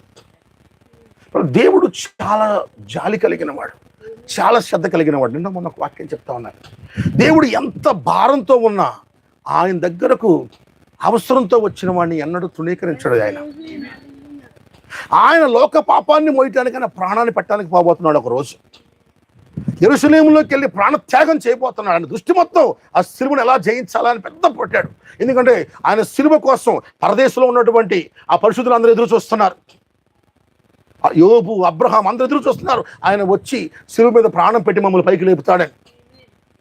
దూతలు ఎదురు చూస్తున్నారు, ప్రభు సిలువను గెలుస్తాడా, ఆ శ్రమల్లో వదిలేస్తాడా అని వాళ్ళు ఎదురు చూస్తున్నారు. అబ్రహాము కుమారుని గెలిచింది అదొక మామూలు చిన్న పరీక్ష, కానీ క్రీస్తు సిలువ సృష్టి మొత్తానికి పరీక్ష. పిల్లారు, ఆయన గెలిస్తేనే సృష్టి మొత్తం విడిపించబడుతుంది, లేకపోతే విడిపించబడలేదు. ఆయన గెలుస్తాడా లేదా అని కింద పరదేశంలో ఉన్న వాళ్ళు ఎదురు చూస్తూ ఉన్నారు, దూతలు ఎదురు చూస్తూ ఉన్నారు, మిఖాయేలు, గాబ్రియేలు, ప్రభు గెలుస్తాడా లేదా అందరూ చూస్తున్నారు. ఆయన వెళ్ళాలి. శక్తితో ఉన్న దేవుడు ఇప్పుడు అవమానం ఎదుర్కోవాలి, నిందలు ఎదుర్కోవాలి. వాళ్ళు ముఖం మీద అయిపోతున్నారు, ఉమ్ము బట్టలు ఓడదీసి ఆయన కొట్టబోతున్నారు. ఇవన్నీ సహించాలి. శరీరం ఒప్పుకోవటల్లా ఇది ఎలా జయించాలని శోధించబడతా ఉన్నాడు ఆయన. ఇంత పెద్ద టెన్షన్తో, బిజీతో ఆయన పోతున్నాడు. ఒకడు వచ్చాడు, దావీదు కుమారుడా, నజరేతు వాడా, నా కళ్ళు తెరువు ప్రభా, నేను గుడ్డివాడినయ్యా అని కేకలేస్తున్నాడు. పక్కన ఒకడు వచ్చాడు, తిట్టాడు, నీకు బుద్ధి ఉందారా, ఆయన ప్రాణం పెట్టడానికి యెరూషలేముకి వెళ్తుంటే, సృష్టి మొత్తం విమోచించడానికి వెళ్తుంటే నీ ఒక్కడి గుడ్డోడి కోసం వెనక్కి రావాలి ఆయన, నోరుమై అని ఒకడు అన్నాడు. బైబిల్లో రాయబడి అనేకులు అతను నోరు మూయించారంట. ఆ మూయించిన వాళ్ళు కూడా శిష్యులే. పాస్టర్ గారు అంత అలిసిపోయి ఉంటే ప్రార్థన చేయమంటావా ఇప్పుడు నువ్వు? రాత్రి అంతా 2 రోజులు వాక్యం చెప్పొచ్చాడు ఆయన. ఇప్పుడు వస్తావా, వెళ్ళిపో. చాలామంది అనుకుంటూ ఉంటారు పిల్లలు. ఆయన అలిసిపోయి లోక పాపాలను జయించడానికి ఒక శ్రద్ధ కలిగిన మైండ్లో పోతున్నాడు. ఆ టైంలో ఒక వ్యక్తి ఆయన కేకేస్తుంటే అనేకులు ఆయన నోరు మూపించారు. కానీ అతని గుండెలో నుంచి వచ్చే కేకలను వాళ్ళు ఎవరు మూయించలేదు పిల్లలు. నోటి కేకలను ఆపారు, అతని హృదయంలోని ఆర్తనాదాలు కేకలేస్తా ఉన్నాయి. ఆ గుండెల్లో నుంచి వచ్చే బాధ, ఆవేదన, ఆ దుఃఖం, ఆ కేక లోక పాపాన్ని బలి కోసం బలవ్వబోతున్న దేవుణ్ణి కూడా ఆపేసి వెనక్కి లాక్కొచ్చింది పిల్లలు. ప్రవక్త అంటాడు, యెహోషువ సూర్యుడిని ఆపాడు, కానీ బర్తలోమయి సృష్టికర్తనే ఆపాడు పిల్లలు. యెహోషువ ఆపింది సృష్టినే, కానీ సృష్టికర్తనే ఆపాడు. అంత పెద్ద మైండ్లో ఉన్న దేవునికి కూడా ఇతను ప్రార్థిస్తుంటే దేవుడు తట్టుకోలేకపోయాడు పిల్లలు. వచ్చి జాలి చూపించి, నా పరిస్థితి నీకు తెలియదు బర్తలోమయి, నేను ఏ స్థితికి వెళ్తున్నాను, అయినా ఆయన గురించి ఏమి చెప్పలా. మరి గుడ్డోడా, నేను ఏ స్థితిలో ఉన్నానో నీకు తెలుసారా, ఎంత పెద్ద ఇంపార్టెంట్ పనిలో ఉన్నాను తెలుసారా నీకు అని ఒక మాట అలా ఆయన అన్నాడా? ఆయన బాధ, ఆయన ఆవేదన ఒక్కటి కూడా చెప్పలా. వచ్చి అతనికి ఏం కావాలి, ఏం కోరుకుంటున్నావు అన్నాడు. నా కళ్ళివు ప్రభు అన్నాడు. దేవుడు భౌతికంగా కళ్ళు ఇచ్చాడు, లెగిశాడు అని శిష్యులు అన్నారు. ఆయన ఎక్కడికి వెళ్తున్నాడో తెలుసా? యెరూషలేముకి అన్నాడు. ఎందుకు వెళ్తున్నాడో తెలుసా అన్నారు. తెలియదు సార్ అన్నాడు. నీ కోసం నా కోసం సిలువలో ప్రాణం పెట్టడానికట. ఇప్పుడు బైబిల్ చెప్తుంది అప్పుడు రెండవ కళ్ళు తెరుచుకున్నాయి ఆయనకి. అందుకని బైబిల్ ఇద్దరు గుడ్డి వాళ్ళ కళ్ళు తెరిచారని రాయబడింది మత్తయిలో. కానీ మార్కులు చూస్తే ఒక్కడే అక్కడ. ఎందుకంటే శరీరంగా కళ్ళు తెరుచుకొని ఆత్మీయంగా తెలుసుకుని వెంటనే ఆయన వెంబడించాడని రాయబడింది పిల్లారా. అంత పనిలో ఉండి కూడా ఆయన మీద జాలి చూపించాడు. ఇది శిష్యులు చూడాలి. ఆమేన్. ప్రవక్త 7 ముద్రలు బోధించి విమోచన గ్రంథాన్ని పట్టుకోవడానికి ఆయన అందరికీ దూరంగా ఒంటరిగా సన్సెట్ పర్వతం మీదకి వెళ్తుంటే ఆ వేటకి ఒక అతను వచ్చాడు. బ్రదర్ బ్యానం నిన్ను కలుసుకోవచ్చా అన్నాడు. ఆయనేమో విమోచన గ్రంథం 7 ముద్రల మర్మం పట్టుకోవడానికి 7 దూతలు కలుసుకోవడానికి పిల్లారా ఒక పెద్ద అడవిలోకి వెళ్ళాడు. అందరికి దూరంగా వెళ్ళాడు. వెళుతుంటే ఆ కోటాల్లో ఆ అడవిలో వేటలో ఒక వ్యక్తి వచ్చాడు. నల్ల కళ్ళజోడి పెట్టుకొని అన్నాడు బ్రదర్ బ్యానం పక్కన 2 ఉన్నారు. మీ బ్రదర్ బ్యానం ఇప్పుడు కూడా ప్రార్థన చేస్తాడా అని అడిగాడు. అది చదివినప్పుడు నాకు అనిపించింది ఎంత పెద్ద పనిలో వెళ్తున్నాడు ఆయన. అయినను అక్కడ అంటాడు దేవుడు ఎల్లప్పుడూ నీ కోసం సిద్ధంగానే ఉన్నాడు. ఎందుకంటే ప్రభువు కూడా చూపించాడు మాదిరి. లోక పాపాన్ని మోయటానికి వెళ్తున్నాడు, అయినా ఒకరి అవసరం కోసం వచ్చి ప్రభువా కాపాడు అంటే ఆయన నో అని చెప్పలా, వచ్చి స్వస్థపరిచిపోయాడు పిల్లలు. బ్రదర్ బ్యానం ఆ ముద్రల కోసం అన్నిటి కోసం అక్కడికి వెళుతున్న టైంలో కూడా ఒక వ్యక్తి వచ్చి నాకు ప్రార్థన చేస్తారా అంటే పక్కన ఒక అతను పక్కన బ్రదర్ అంటాడు బాబు ఆయన ఇంటికి వెళ్తే అందరూ ప్రార్థన కోసం లైను, మనశ్శాంతి ఉండలేదు. చర్చిలో ఆదివారం ప్రార్థనకి వెళ్తే పెద్ద గుంపు, ప్రార్థన అయిపోయాక 3 గంటలు మళ్ళీ అందరికి ప్రార్థన చేయాలి. ఇంటిలో రాత్రిపూట కూడా బయట తలుపు తిడుతున్నాడు. చివరికి ఇంట్లో మనశ్శాంతి లేక అడవుల్లో పోయి బతుకుతున్నాడు ఆయన. ఇప్పుడు అడవిలో ప్రశాంతంగా ఉందామని అడవిలో కూడా వచ్చారా మీరు? మనశ్శాంతి ఉండేరా మా పాస్టర్ గారిని అంటున్నారు కొంతమంది అక్కడ. అని ఆయన అన్నాడు లేదు, నా దేవుడు ఎల్లప్పుడూ సిద్ధమే. వెళ్ళి అతనికి ప్రార్థనకి వెళ్తే నీకేంటి సమస్య అంటే ఆ కళ్ళజోడు తీశాడు. అప్పుడు దాకా అనుకున్నారు ఇది స్టైల్గా కళ్ళజోడు పెట్టుకున్నాడు అనుకున్నారు. ఒక మనిషి అంతరంగం తెలియకుండా మనం తొందరగానే జడ్జిమెంట్ చేస్తూ ఉంటాం పిల్లలు. వాడు నల్ల కళ్ళజోడు పెట్టుకునేసరికి చూసావా టిప్పు టాప్గా నల్ల కళ్ళజోడు పెట్టుకొని ఎట్టా వయ్యారాలు పోగుతా ప్రభు దగ్గరకు వచ్చాడు అనుకున్నారు వాళ్ళు. కానీ కళ్ళజోడు తీస్తే లోపలంతా కళ్ళు ముక్కలుగా ఇవన్నీ కూడా పిల్లరా ఒక పుచ్చిపోయిన టైపులో రెడ్ ఒక ఇన్ఫ్లమేషన్ వచ్చేసి చాలా ఘోరంగా ఉన్నాయి. అక్కడ భద్రమానం చేయి పెట్టి ప్రార్థన చేయగానే వెంటనే ఒక 10-15 నిమిషాలకి పూర్తిగా స్వస్థ వచ్చింది పిల్ల. మళ్ళీ ఆయన అటువైపు వెళ్ళబోతుంటే మళ్ళీ పిలిచాడు. భద్రబానం అన్నాడు. ఏంటి అంటే మా అమ్మ నీ కోసం ప్రార్థన చేయమంది, నీ దగ్గర ప్రార్థన చేయించుకొని రమ్మంది. మా అమ్మ ఈ కర్చీపుకి ప్రార్థన చేసి రమ్మంది, దీనికోసం కూడా ప్రార్థన చేస్తావా అన్నాడు. ఆ పక్కన కోపం వస్తుంది. నువ్వు చేయించుకున్నావు అయిపోలేదరా, మీ అమ్మకి మీ తమ్ముడికి ఎంతమందికి వస్తారా బాబు మీరు అని పక్కన వాళ్ళు అనుకుంటున్నారు. కానీ దేవుడు మనస్సు ఉన్న పిల్లారు. వెంటనే ప్రభు రంగం మీదకి వచ్చి బ్రదర్ బ్యానకు ఒక విజన్ ఇచ్చాడు, దర్శనం చూపించాడు. ఏంటంటే ఆయన వేటకి వెళ్ళటానికి ముందు వాళ్ళ అమ్మ అంటది బాబు ఇట్లా పైకి లేపి చూపించి మోకాళ్ళు చూపించి నా మోకాళ్ళకు ఒక గడ్డ వచ్చింది, ఎంతమంది దగ్గరికి వెళ్ళిపోయినా బాగవట్లేదు, నువ్వు వేటకి వెళ్తున్నావు కదా, ఈసారి వేటకి బ్రహ్మం గారు ఎక్కడికి వెళ్తున్నారో అక్కడికే వెళ్ళు, ఆయన కనుక్కో, ఆయన పట్టుకో, ఆయన కలిసినప్పుడు నాకు ప్రార్థన చేయమని ఈ కచ్చిపుకి ప్రార్థన చేయించు అని చెప్పించింది పిల్ల. చూడండి అంత గొప్ప దర్శనంతో 7 దూతలు కలుసుకోవడానికి పుత్ర స్వీకారానికి అక్కడికి వెళ్తున్న ఒక ప్రవక్త, ఒక వ్యక్తి చిన్న చూడండి అతని దేవుడికి సంబంధించిన చిన్నదే కావచ్చు కానీ అతనికి చాలా పెద్దది. అవునా? దేవుడు సిలువ మోయటానికి వెళ్తున్నాడు, అవునా? కానీ ఇతను వచ్చి కళ్ళివ్వమన్నాడు, అతనికి చాలా పెద్దది అది. అవును, అంత దాకా ఎందుకండి. ప్రభు మరణమైన తిరిగి లేచిన తర్వాత ప్రభు పునరుద్ధానుడైన తర్వాత ఆయన ఆదివారం ఉదయాన్నే లేచాడు. లెగవగానే చేయాల్సిన పని ఏంటి? పరలోకానికి వెళ్ళి దేవుడి సముఖంలో ఆయన మరణాన్ని గెలిచాడు అని చూపించి మళ్ళా వచ్చి ఆ 40 రోజులు వాళ్ళతో పాటు ఉండాలి. అది పరిచర్య. ఆయన లెగిస్తే ఫ్రెష్గా అప్పుడే వచ్చాడు, సమాధిలో నుంచి ఇట్లా లెగిసాడు ఆదివారం ఉదయాన్నే. తలుపులు బద్దలు కొట్టుకొని ఆ రాళ్ళు బద్దలైపోయినాయి, మొత్తం అంత మనకు తెలుసు, భూమి బద్దలైపోయింది, ఆ ముందున్న రాయి కూడా తెగిపోయింది, పక్కకి వెళ్ళిపోయింది, 5 మనుషులు కూడా లాగలేని రాయి సులువుగా వెళ్ళిపోయింది. ఇప్పుడు మగ్దలేనే మరియ లోపలికి వచ్చి చూడగానే సమాధి తెరిచింది, లోపల శవం లేదు, గుండెలు బాదుకొని ఏడుతుంది. నా ప్రభువుని శవాన్ని కూడా మాయం చేశారు ఈ దుర్మార్గులు. అయ్యో అయ్యో అయ్యో, నా ప్రభువా నా ప్రభువా నా యేసయ్యా అని ఆడ కూర్చొని సమాధిలో ఏడుస్తా ఉంది. దేవుడు ఆయన గెలిచాడు అని సింహాసనం మీదకి వెళ్ళి చూపించడానికి రెడీ అవ్వబోతున్నాడు. అప్పుడే ఆమె వచ్చింది. ప్రభువా ప్రభువా అని ఏడుస్తుంది. ఇప్పుడు పరలోకంలోకి వెళ్ళి సింహాసనం ముందు ఆయన జయించిన ధీరుడుగా చూపించుకోవాలి. మరణాన్ని గెలిచిన దేవుని గొర్రెపిల్లగా పరలోకం ఆయన కనబరుచుకోవాలి. కనబరుచుకుని వెళ్ళబోతుండే వచ్చింది. అంత గొప్ప పనికి లోకాన్ని జయించిన వాడిగా, మరణపు ముళ్ళు విరిచిన వాడిగా వెళ్ళటానికి ఆయన రెడీ అవుతూ కూడా ఆమె కోసం ఆగిపోయాడు పిల్ల. ఆమె కూర్చొని కూర్చొని ప్రభువా ప్రభువా అని గుండెలు బాదుకుంటుంటే పక్కన ప్రభు పక్కన ఇటుపక్క ఇద్దరు దూతలు ఉంటారు. బహుశా మికాయేలు గాబ్రియేలేమో అలా అంటారు. ప్రభువా ఎందుకు ఏమో కోసం ఎదురు చూసావు, పద, అందరిని గెలిచావని, సమాధిని మరణాన్ని పాతాళాన్ని గెలిచిన వీరుడు అని పరలోకంలో ఆ లూసిఫర్ గారి ముందు ప్రజెంట్ చేద్దాం పద ప్రభువా అంటే ఇప్పుడు ఏడుస్తూ ఉంటది. అయ్యో నా ప్రభువా, నా ప్రభు శవాన్ని మాయం చేశారు ఈ దుర్మార్గులు అంటే ప్రభు ఆగుతాడు.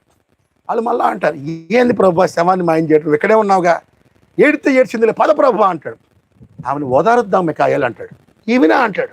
అవును అని, ఆ పని ఇంపార్టెంట్ ప్రభువా అంటాడు. ఇంపార్టెంటే, కానీ ఇది కూడా ఇంపార్టెంటే దేవునికి. చూడండి, అవునా?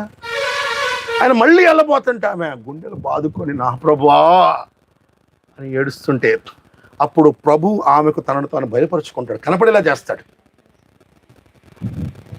ఆమె ఇటు ఎందుకమ్మా ఏడుస్తున్నావు అనగానే ఆయన వైపు చూసి తోటమాల అనుకుంటుంది ఆయన. అయ్యా నీ తోటకు వాచ్మెన్వా, నా ప్రభువుని తీసుకెళ్ళిపోయారయ్యా, ఆయన శవాన్ని మాయం చేశారయ్యా అని ఏడుస్తుంటే మళ్ళీ గుండెలు బాదుకొని ఆ ఆ స్థలం దగ్గర కూర్చొని ఏడుస్తూ ఉంటుంది. అప్పుడు ప్రభు ఆమెను పిలుస్తాడు, మరియా అని పిలుస్తాడు. ఆమెను అలా పిలిచేది యేసు ప్రభు ఒక్కడే. ఎందుకంటే అందరూ కూడా ఆమెను ఊర్లో అసేనో వసోనో లేకపోతే మన భాషలో లేకపోతే ఆ అమ్మాయిని గలీజ్గానే పిలిచేవాళ్ళు, కానీ కనీసం ఒక మంచి పేరుతో పిలిచిన వాళ్ళు కూడా పిలిపారు ఆమెను అలా తెలుగులో అయితే అమ్మ అని రాస్తారు, కానీ ఇంగ్లీష్లో ఆయన మరియా అని పిలిచాడని రాయబడింది. ఆమెను మరియా అని పిలవగానే ఇలా పిలిచేది నా ప్రభు అక్కడే అని నిద్ర ఏడుస్తున్నాము ఆయన వైపు చూసి రబోనీ అంటది, అంటే పాస్టర్ గారు అని మన భాషలో. ఆమె అని చూసి ప్రభు పాదాల దగ్గర పడి ఏడవబోతుంటే నన్ను ముట్టుకోవద్దు, నేను ఇంకా పరలోకానికి వెళ్ళలేదు, అక్కడికి వెళ్ళి నీ తండ్రియు నా తండ్రి అయిన వాని ఎదుట, నీ దేవుడు నా దేవుడైన వాని ఎదుట నన్ను కనపరుచుకొని అప్పుడు మళ్ళా వచ్చేదను అంటాడు పిల్ల. అంత పనిలో వెళుతున్న ప్రభు కూడా ఆమె ఏడుపు ముందు ఇల్లే పని ఆపేసుకున్నాడు పిల్ల. ఎందుకంటే ప్రభువు దయాళుడు అని మీరు రుచి చూసిన ఎలా అన్నాడు. దేవుడు ఎలా ప్రజల కోసం జాలి కలిగి ఉన్నాడో, ఎలా ప్రేమ కలిగి ఉన్నాడో, రాత్రి పగళ్ళు ప్రజల కొరకు ఎలా దాహం కలిగి ఉన్నాడో ఇది శిష్యులు చూడాలి. వాళ్ళ కళ్ళ ముందే ఆయన సేవ చేయాలి. ఆయన అంత సేవ చేసి అలిసిపోయి ప్రశాంతంగా ఉంటే కూడా తీరికి అన్నం తిందాం అనుకున్నప్పుడు కూడా అన్నం తినడానికి కూడా వీళ్ళనంతగా చాలా మంది రోగులు వచ్చేవాళ్ళు. వాళ్ళకు కూడా రాత్రి మీటింగ్ 7, 8 అయిపోతుంది, 6, 6, 5, 6 అయిపోతుంది. 7, 8, 9 దాకా కూడా పేషెంట్లు ఉండేవాళ్ళు.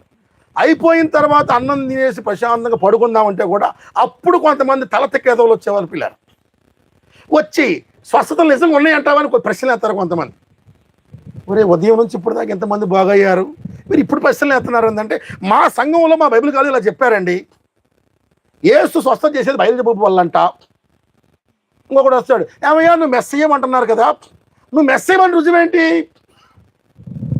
ఎప్పుడు ఉదయం అంతా వాక్యం చెప్పి స్వస్థతలు చేసి అలసిపోయి పడుకుందాం అనే టైంలో క్వశ్చన్లు వేసేవాళ్ళు. పక్కన వాళ్ళు చెప్తూ ఉంటారు, మా ప్రభు పుట్టిన ఊరు నజరేత్ అండి అన్నాడు. నజరేత్ అంటే నజరేతులో నుంచి వచ్చాడండి అన్నాడు. నజరేతులో నుండి మెస్సయ్య అతను బైబిల్లో ఎక్కడో చూపించనే వాళ్ళు. పాత నిబంధనలు లేదు, లేదా పాత నిబంధనలు ఎక్కడ లేదు అది. అమ్మ ప్రభు పుట్టినప్పుడు 2 సంవత్సరాల పిల్లల్ని చంపేశారండి అంటే ఎక్కడుంది అది? ఇర్మియా గ్రంథంలో రాహేలు తన పిల్లల కోసం ఏడ్చును అని అన్నాడు. దీన్ని చూసుకొని రాహేలు ఆమె పిల్లల కోసం ఏడ్చింది, కానీ యేసు ప్రభు ఉన్నప్పుడు పిల్లల కోసం ఎక్కడుందని ఇలా అడ్డదిడ్డంగా వాదించే వాళ్ళ పిల్లలు. ఎందుకంటే బైబిల్ మర్మంగా రాయబడింది, అవునా, మరుగుగా రాయబడింది. ఆ రోజు అలాంటి వాళ్ళే ఉన్నారు, ఈ రోజు అలాగే ఉన్నారు. సాధు సుందర్ సింగ్ ఇండియాలో ఉన్నప్పుడు సేవ చేస్తున్నప్పుడట ఆయన వాక్యం చెప్పేసి అంతా అయిపోయి రాత్రి పడుకుందాం అనే టైంలో కొంతమంది రోగాల కోసం బలహీనతల కోసం వచ్చేవాళ్ళంట. అది అయిపోయినాక రాత్రి 9, 10 అప్పుడు చర్చిలకి రాలేని హిందువులు, క్రైస్తవ మతం దగ్గరికి వెళ్ళిపోతే భర్తలు కానీ అమ్మలు కానీ నాన్న కానీ తిడతారు అనుకునే వాళ్ళందరూ ఎవ్వరు చూడకుండా ముసుగేసుకొని రహస్యంగా ఆయన దగ్గరకు వచ్చేసి అయ్యా ప్రార్థన చేయని చెప్పి అప్పుడు ప్రార్థన చేసుకొని పోయేవాళ్ళంట. కొంతమంది రాత్రిపూట పడుకుందామనే టైంలో వాదిద్దామనే బైబిల్ పండితులు వచ్చేవాళ్ళంట. పిల్ల బ్రహ్మం గారికి కూడా ఇదే జరిగింది. ప్రతి గొప్ప సేవకుడికి అదే పిల్ల. ఆమె ఇదంతా శిష్యుల కళ్ళ ముందు చూడాలి వాళ్ళు. ఆయన ఎలా అంత అలసిపోయిన టైంలో కూడా వీళ్ళు విసిగిస్తుంటే చిరాకు పెడుతుంటే ఎలా తట్టుకుంటున్నాడు ఆయన, ఎలా జవాబులు చెప్తున్నాడు. వాళ్ళ కళ్ళ ముందు సేవ చేసి చూపించాడు. ఎందుకంటే రేపు మనం అలా చెయ్యాలని పిల్లారు. ఆమేన్. అందుకని అంటాడు పక్షిరాజు పిల్లలు ఎగరాలంటే ముందు తల్లి ఎగిరి చూపించాలట.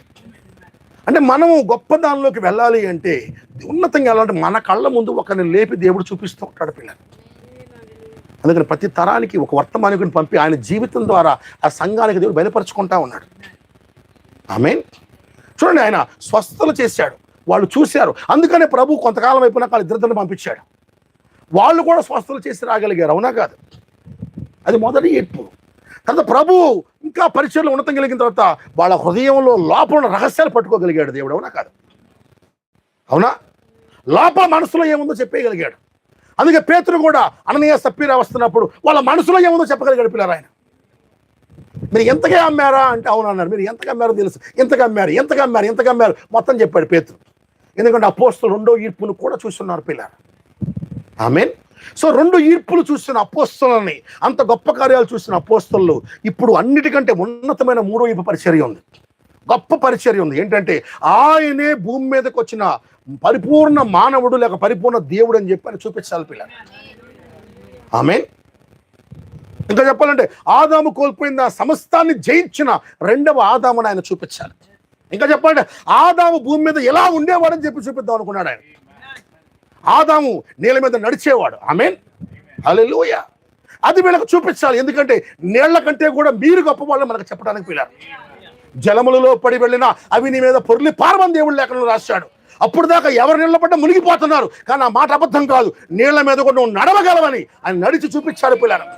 ఇది ఆయనకే కాదు, మనందరికీ కూడా ఇవ్వబడిన వాగ్దానం ఇది. ఆమేన్. అలాగే ఆయన తుఫాను కంటే బలమైన వాడని ఆయన చూపిద్దామనుకున్నాడు. అందుకని గాలితో ఆయన పలకగానే తుఫాను ఆగిపోయింది, అవునా? ఆయన పలికితే ఆహారం సృష్టించబడింది, అవునా కాదా? 5 రొట్టెలు 2 చేపలు సృష్టించి చూపించాడు. ద్రాక్షరసాన్ని ఆయన సృష్టించి చూపించాడు. ఆయన చేపలు సృష్టించి చూపించాడు. ఆయన సృష్టికర్త. ఆయన 2వ ఆదాము భూమి మీద ఎలా ఉండేవాడు అని చూపించాడు. ఎవరికి చూపించాడు? అక్కడున్న 12 మంది అపోస్తలులకు చూపించాడు. ఆమేన్. అందుకోసం ఇప్పుడు ఆయన స్వస్థతలు, హృదయ రహస్యాలు ఇన్ని చెప్పిన తర్వాత ఇప్పుడు ఇంకా ఎంత అయిపోయింది? 10th నుంచి ఇంటర్ అయిపోయింది, ఇప్పుడు డిగ్రీ. ఆ టైపులో ముందు స్వస్థతలు, తర్వాత హృదయ రహస్యాలు, చివరకు పరిపూర్ణ దేవుని యొక్క స్వరూపం. అంటే సృష్టి మీద, సృష్టించబడిన వాటి మీద అధికారం చూపిద్దాం అనుకున్నాడు ఆయన. సృష్టి మీద అధికారం ఆయన ఒక్కడికే ఉంది. ఆయన ఆత్మను పొందుకున్న దేవుని బిడ్డలందరికీ ఉంది అధికారం. ఆమేన్.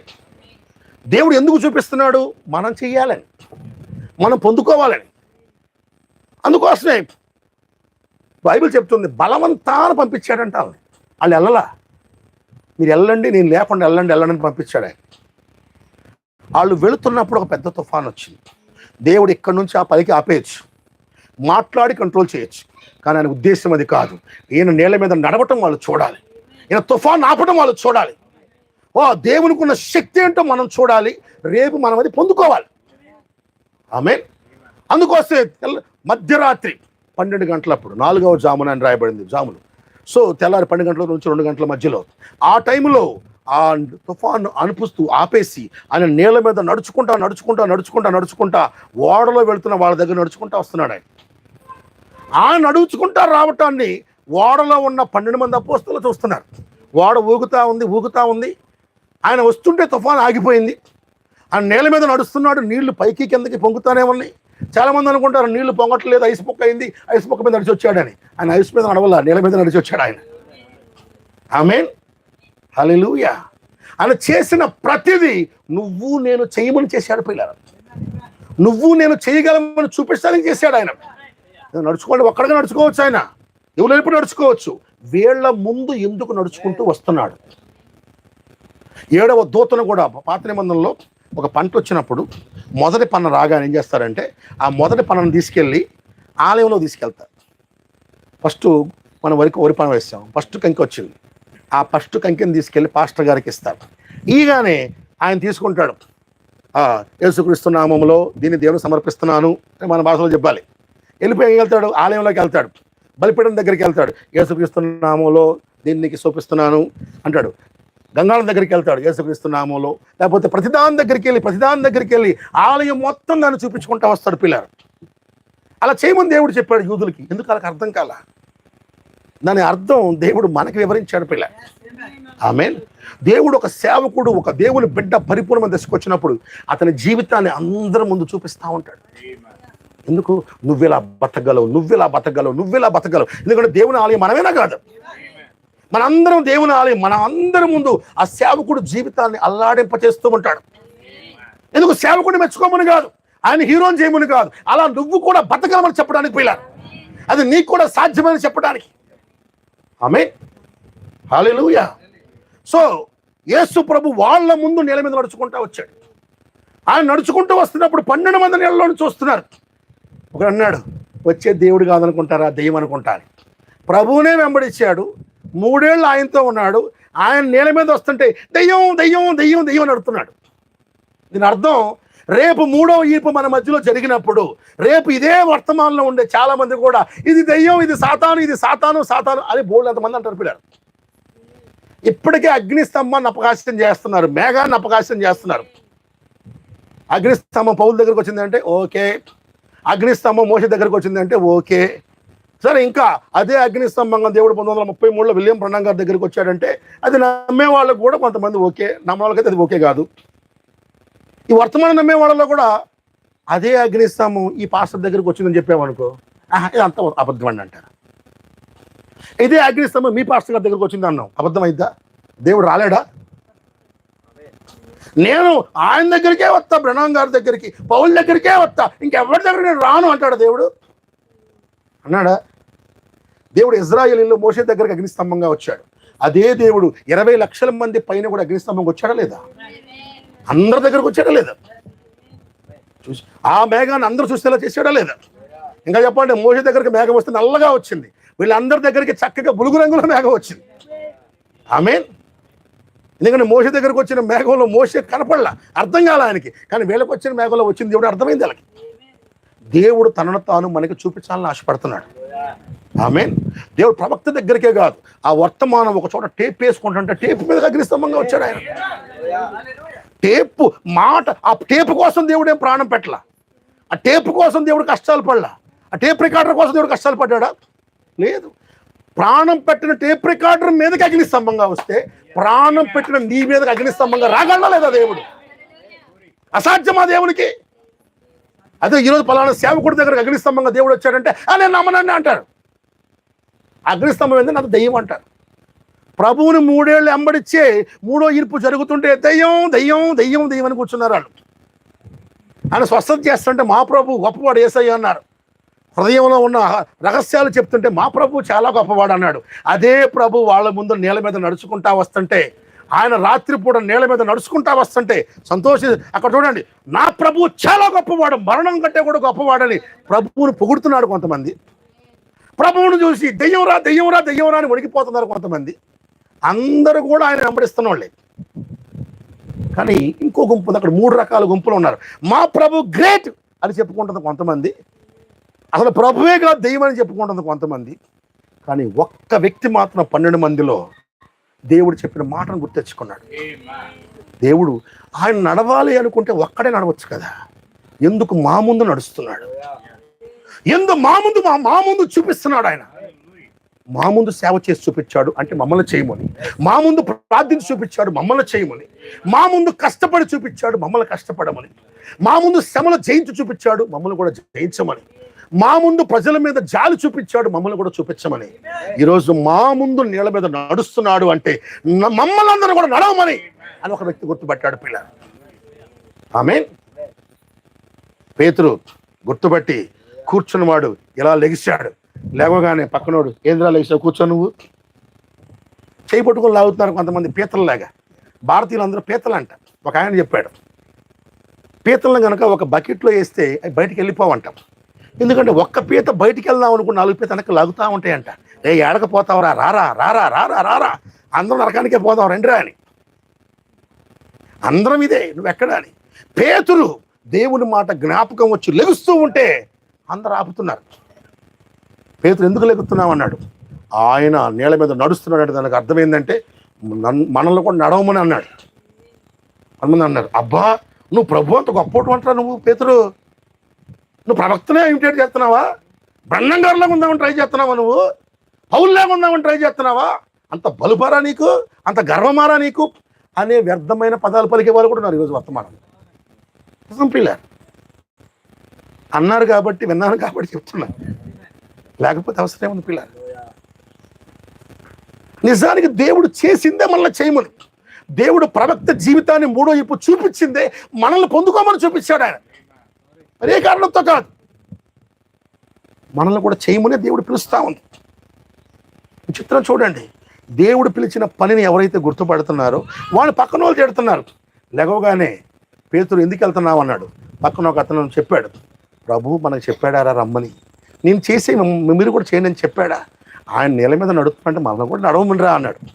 అనగానే పక్కన ఒకడు చూశాడు, ఏంది నువ్వు నీళ్ళ మీద నడుద్దామనేనా, ఒక్క కాలు పెట్టు మునిగిపోతావు, చచ్చిపోతావు, అయిపోయింది పేతురు, పెడకపోయింది, పో అని నిరాశపరిచే వాళ్ళు కొంతమంది. ఇంకొకళ్ళు ఏమో ప్రభు అంటే గొప్పోడు పేతురు, ఆయన చేశాడు, నువ్వు నిన్నగాక మొన్న వచ్చిన వాడివి, నువ్వు పాపివి పేతురు, అబద్ధాలు చెప్పినోడు పేతురు, నువ్వు నీళ్ళ మీద నడవటం ఏంది పేతురు, కూర్చో పేతురు అని కొంతమంది. ఇంకొకళ్ళు పేతురు ప్రభు అనుకొని పోతున్నావేమో, తీరా పోతే ప్రభు కాదు పేతురు, ఆడపోతే దెయ్యం ఉంటాడేమో, లూసిఫర్ ఉంటాడేమో, ఇదంతా భ్రమేమో పేతురు, కూర్చో పేతురు, ప్రభు వస్తాడులే పేతురు, కూర్చో పేతురు, ఇట్ అయిపోయింది. ఇన్ని పరిస్థితుల మధ్యలో కూడా తన దేవుని యొక్క పిలుపుని, దేవుడి ఉద్దేశాన్ని గట్టిగా పట్టుకోగలిగాడు. ఇక్కడ బాధ ఏంటంటే తనకు అత్యంత దగ్గరగా ఉన్న వాళ్ళలో నుంచే తను వేరవలసిన పరిస్థితి, వాళ్ళకు లోపలకు నడవాల్సిన పరిస్థితి, అక్కడ దేవుడి చిత్తాన్ని గుర్తుపట్టిన పరిస్థితి. ఆమేన్. మొదటిసారి భూమి మీద ప్రభువు తర్వాత మరొకసారి మరొక దేవుని కుమారుడు మొదటి ఈర్పుని, 2వ ఈర్పుని దాటి 3వ ఈర్పుని ట్రైల్ అయిపోతున్నాడు పిల్ల. ఆమేన్. పేతురు ట్రైల్ వేసి ఫెయిల్ అయితే అయి ఉండొచ్చు, కానీ ఆ ట్రైల్ వేయటం కూడా గొప్పేస్తుంది. అవునా? హల్లెలూయా. ఎందుకంటే పేతురు మనకు రుచి చూపిస్తున్నాడు. పేతురు మనం ఏం అవ్వాలో శాంపిల్ చూపించాడు. ఇది మీరు అడగాల్సింది, ఇది మీరు పొందుకోవాల్సింది, ఇది మీకు కావాల్సింది. ప్రభువు ఆయన్నే చూడమన్నాడు, ఆయన్నే ఫాలో అవ్వమన్నాడు. అంటే ఆయన ఏం చేశాడో చేయమని ఆయన అర్థం. ఆమేన్. వర్తమానికుడి పని కూడా అదే. నా జీవితంలో మీరు చూసిన కార్యాలు ఇంతకంటే గొప్ప మీరు చేస్తారన్నాడు దేవుడు. అవునా? హల్లెలూయా. నాకు బాధేసిన సందర్భం ఏంటంటే, ఏలియాని ఎలీషా చూస్తూ ఉన్నాడు. ఎలీషాకి అన్నాడు, ఏలియానే చూడని చెప్పాడు. ఏలియా పైకి వెళ్ళిపోయేటప్పుడు వెళ్ళటానికి ముందు ఒక ఊర్లో అడిగాడు, నన్ను వెంబడిస్తున్నావు కదా నీకు ఈ సంవత్సరాలు, కొన్ని సంవత్సరాలుగా నీకేం కావాలి ఎలీషా అని అడిగాడు. ఏలియా క్రీస్తుకు మాదిరి, ఎలీషా వధువుకి, నిజమైన వధువుకి మాదిరి. ఏలియా జీవిత ప్రారంభంలో ఎలీషా రాలా. ఏలియా కర్మేలు పర్వతం మీద ఉన్నప్పుడు ఎలీషా లేడు అక్కడ. కర్మేలు పర్వతం తర్వాత అక్కడ సీనాయి కొండ దగ్గరికి వెళ్ళిపోయి నిరాశలో ఉన్నప్పుడు నీకోసం 7,000 మంది ఉన్నారు, అలాగే ఎలీషాని ప్రవక్తగా అభిషేకించాను, అప్పుడు చెప్పాడు దేవుడు. అంటే ఏలియా జీవితంలో చివరిలో వచ్చాడు ఎలీషా. ఆమేన్. సో ఎలీషా దేవుణ్ణి వెంబడిస్తున్న టైంలో, ఏలియాని వెంబడిస్తున్న టైంలో నీకేం కావాలి అని అడిగాడు. ఎలీషా ఏం చెప్పాడు, నాకు భవనాలు, లోకమైన ఆనందాలు ఏమొద్దు, కానీ నీకున్న ఆత్మ, ఇదే ఆత్మ 2 ఎత్తలు నాకు కావాలని అడిగాడు ఆయన. ఆమేన్. ఒకవేళ మనం కనుక ఇంటర్వ్యూ చేస్తే, మిస్టర్ ఎలీషా నీకు ఎందుకు ఏలియా ఆత్మ నచ్చింది అడిగితే బోల్డని కారణాలు చెప్తాడు ఆయన. అవునా? 400 మంది యెజబెలు ప్రవక్తలు, 450 మంది అషేరాదేవి ప్రవక్తలు దేవుడు కాదు అని చెప్తుంటే, ఈ దేశానికి మరొకసారి చరిత్రలోని దేవుడిని రుజువుపరిచిన గొప్ప సేవకుడు అండి నా ఏలియా అని చెప్తాడు. ఆమేన్. నా కళ్ళ ముందు చనిపోయిన సారెపతు విధవరాలు కుమారుని తిరిగి లేపిన పునరుద్ధాన శక్తి కలిగినదండి ఆయనలో ఆత్మ అని చెప్తాడు. 3.5 సంవత్సరాలు రొట్టె ద్రాక్షరస్సు సృష్టించగలిగిన ఆత్మీయంలో ఉందని చెప్తాడు. ఆమేన్. హల్లెలూయా. మరణించకుండా పైకెళ్ళి ఆత్మని ఏలి ఆత్మ అన్నాడు. ఆమేన్. లోకానికి, పాపానికి, ఫ్యాషన్స్ కి, దేనికి రాజీ పడకుండా దేవుడి కోసం నమ్మకంగా బ్రతకగలిగిందండి ఆత్మ అని చెప్తాడు. ఆమేన్. హల్లెలూయా. మరి అందుకోసమేనా నువ్వు ఏలి ఆత్మను కోరుకున్నావు అంటే, ఎస్, అందుకోసమే. ఆత్మలు సింగిల్ గా కాదు, డబుల్ పోర్షన్ కావాలి. నాకు రెండింటి అభిషేకం కావాలి. నాకు డబ్బులు, లోకపు ఆనందాలు కాదు, ఆత్మలో ఉండాలి. దివారాత్రాలు ఆత్మలో నేను సంతోషించగలగాలి. ఆమేన్. హల్లెలూయా. తన కళ్ళ ముందు దేవుని శక్తి, దేవుని క్రియలు కనపడితేనే ఆ ఆత్మను కోరాడు ఎలీషా. అవునా? ఏలియా కంటే ఎక్కువ కార్యాలు యేసు ప్రభు చేశాడా లేదా? చేశాడా? ఏలియా ఒక్క చనిపోయిన వాడినే లేచాడు. యేసు ప్రభు 3 చనిపోయిన వాళ్ళని లేపాడు. ఏలియా 2 రోగుల్నే బాగు చేశాడు. ప్రభువు మన తల వెంట్రుకలు ఎన్ని ఉన్నాయో అంతమందిని బాగు చేశాడు. పిల్లలు కోకొలల మందిని బాగు చేశాడు ఆయన. అవి బాగు చేయని రోగం అంటూ లేదు. అవునా? ఏలియా ఒక్కకే ఆహారాన్ని పెట్టాడు. యేసు ప్రభు 5,000 మందికి పెట్టాడు, మరొక 4,000 మందికి పెట్టాడు ఆయన. అవునా? మరొక పెళ్లిలో ద్రాక్షరసాన్ని సృష్టించి చూపించాడు ఆయన. అనేక అద్భుతాలు చేశాడు ఆయన. అసలు ఏలియా చేయని చాలా కార్యాలు చేశాడు. కుళ్ళిపోయిన బాడీని కూడా తిరిగి లేపాడు ఆయన. అవునా? హల్లెలూయా. తుఫాన్ ఆపాడు, చనిపోయిన వాళ్ళు లేపాడు, నేల మీద నడిచాడు. ఇంత గొప్ప కార్యాలు చేసి వాళ్ళ కళ్ళ ముందు మరణాన్ని కూడా దాటుకొని గెలిచాడు ఆయన. అవునా? హల్లెలూయా. హల్లెలూయా. అంత గొప్ప ఆత్మను చూసినప్పుడు యేసు ప్రభు శిష్యులు ఏమనాలి? పైకి వెళ్తుంటే ఏం కోరుకోవాలి? ఏలియా పైకి వెళ్తుంటే నీ ఆత్మ కావాలని కోరుకున్నాడు ఎలీషా. అపోస్తలులు యేసులో పైకి వెళ్తున్న ఆత్మను కోరారా? ప్రభు పైకి వెళ్తుంటే ఆయన కూడా ఏలియా వెళ్తా వెనక్కి చూశాడంట, ఏమైనా కావాలా అని. ఏం వద్దులే ప్రభు అప్పు అన్నారంట. మళ్ళీ పైకి వెళ్తా ఏమైనా కావాలా అన్నాడంట. ఏముంటుంది ప్రభు, నువ్వే పోయినాక అన్నిటి పోయి ప్రభు, పో ప్రభు, జాగ్రత్తగా పో ప్రభు. ఎంత బాధాకరమైన పరిస్థితి పిల్లారా. వాళ్ళు ఛాయ అంటే ఎవరో ఎలీషావలే దేవుడు చేసిన కార్యాలు నేను చేయాలి, ఆయన బతికినట్టు నేను బ్రతకాలి. ఆయన లోకాన్ని గెలిచాడు, పాపాన్ని గెలిచాడు, శోధనలు గెలిచాడు, నేత్రాశ, శరీరాశ, జీవపుడంబాన్ని గెలిచాడు, చివరికి దేహపు కోరికలన్నీ గెలిచాడు, రోగాలను గెలిచాడు, ప్రకృతిని గెలిచాడు, దయ్యాలను గెలిచాడు, చివరికి మరణాన్ని కూడా గెలిచాడు. ఆయన మరణం యొక్క తాళపు చెవులు పట్టుకున్నాడు. ప్రభువా, నువ్వు గెలిచినట్టు నేను గెలవాలి ప్రభువా అని ఆశపడే వాళ్ళు ఎవరో ఉన్నారని ఎలీషా చూపిస్తున్నాడు. అంటే ఈ 7 సంఘ కాలాల్లో ఎవరో ఉండాలి. మొదటి కాలం వాళ్ళు కాలేదు, అయిపోయింది. తర్వాత అసలు ఎవరు కోరలేదు. ఈ 7వ కాలంలో ప్రభువులాగా కొంతైనా బతికి చూపించాలని ఒక సేవకుడు లేపాడు దేవుడు. ఆమేన్.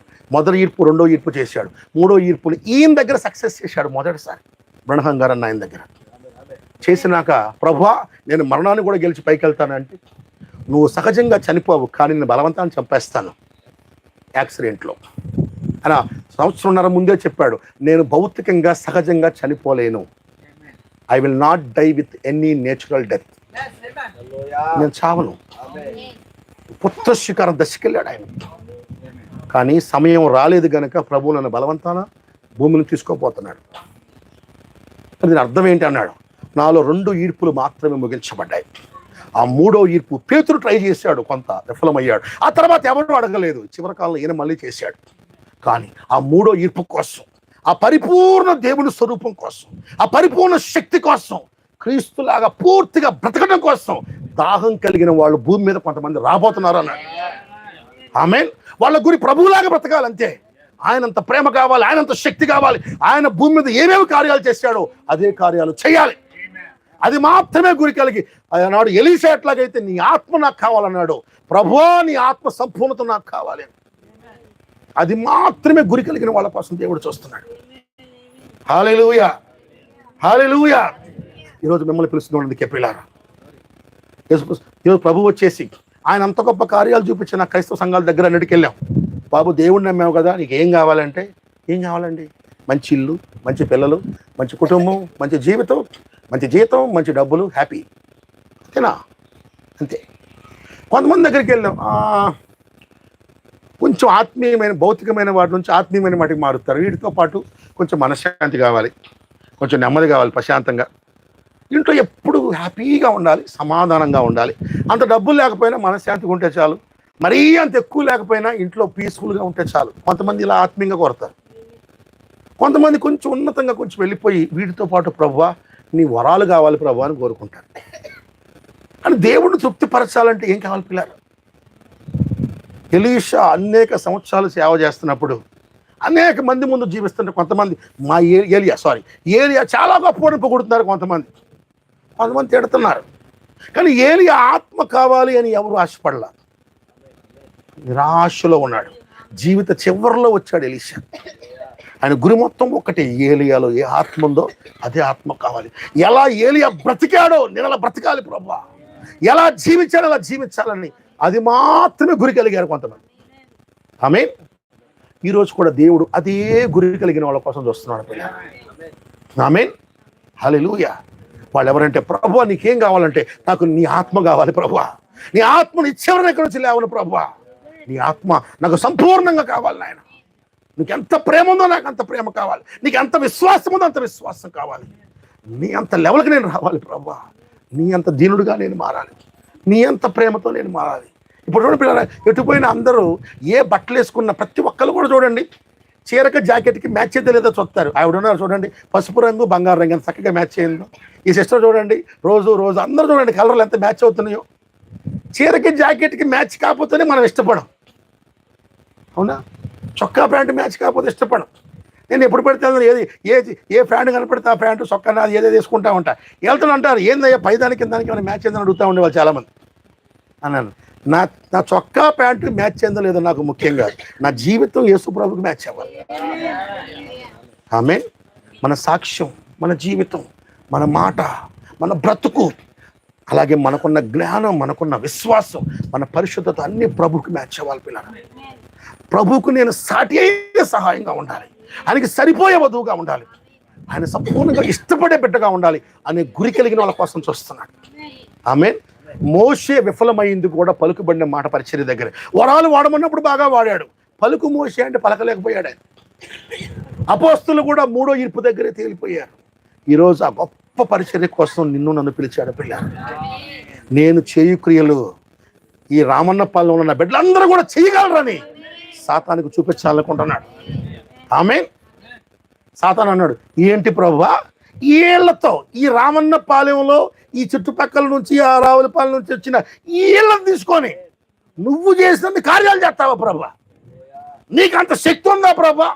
రా ప్రభువా చూసుకుందాం, నువ్వు వీళ్ళ చేత చేపించలేవు, నీ వల్ల కాదు అని సాతాను. అందరు కాకపోయినా వీళ్ళలో కొంతమంది నా బిడ్డలు ఉన్నారు సాతానా, నేను తప్పకుండా చేపించి తీరుతాను సాతానా.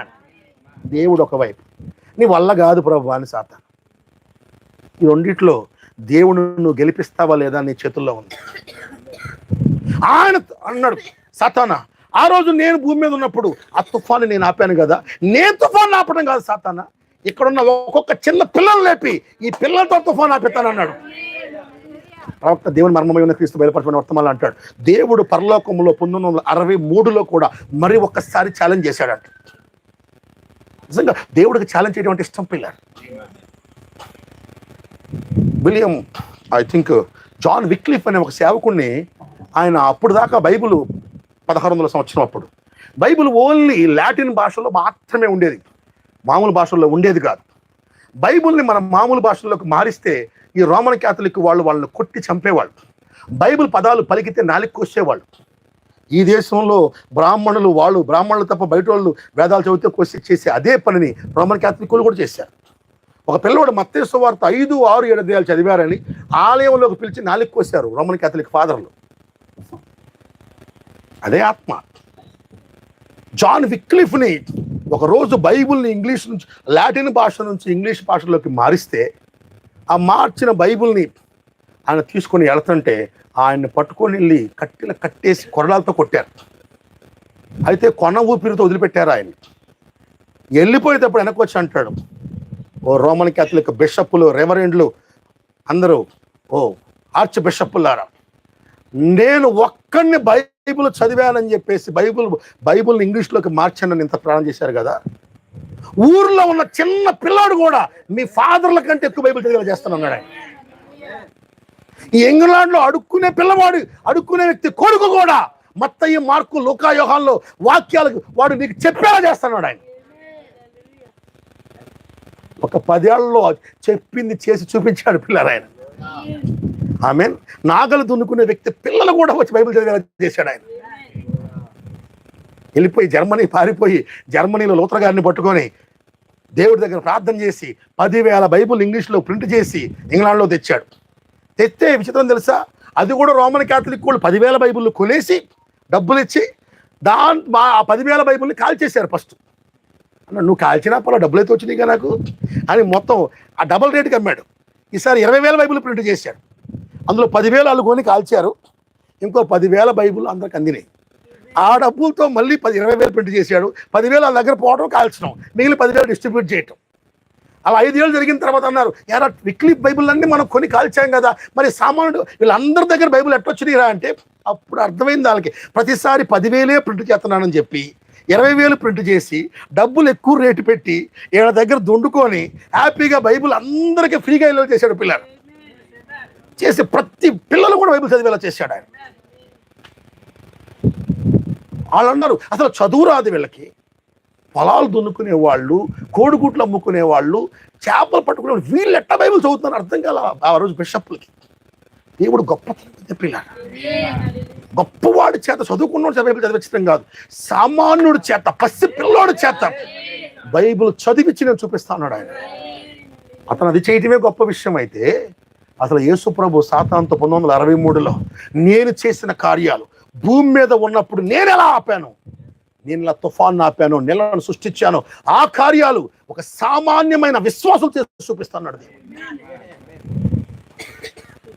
ఆఫ్రికాలో ఉన్న ఒక దేశంలో ఒక బ్రదరు, ఆయన 4 పిల్లలు, ఆయన ఒక పెద్ద తుఫాను వస్తుంది, చాలా రోజులు వర్షాలు పడుతున్నాయి, ఇంట్లో తినడానికి ఏమీ లేవు, పొలానికి వెళ్తున్నాడు. ఆయన పొలం నది అవతల ఉంది. వాళ్ళు చిలకడ దుంపలు పొలం వేసుకుంటారు, అన్నం లేదు, కందిపప్పు లేవు, కనీసం చిలకడ దుంపలు తినైనా పిల్లలు బతుకుతారని ఆ నది ఆడదామని వచ్చాడు.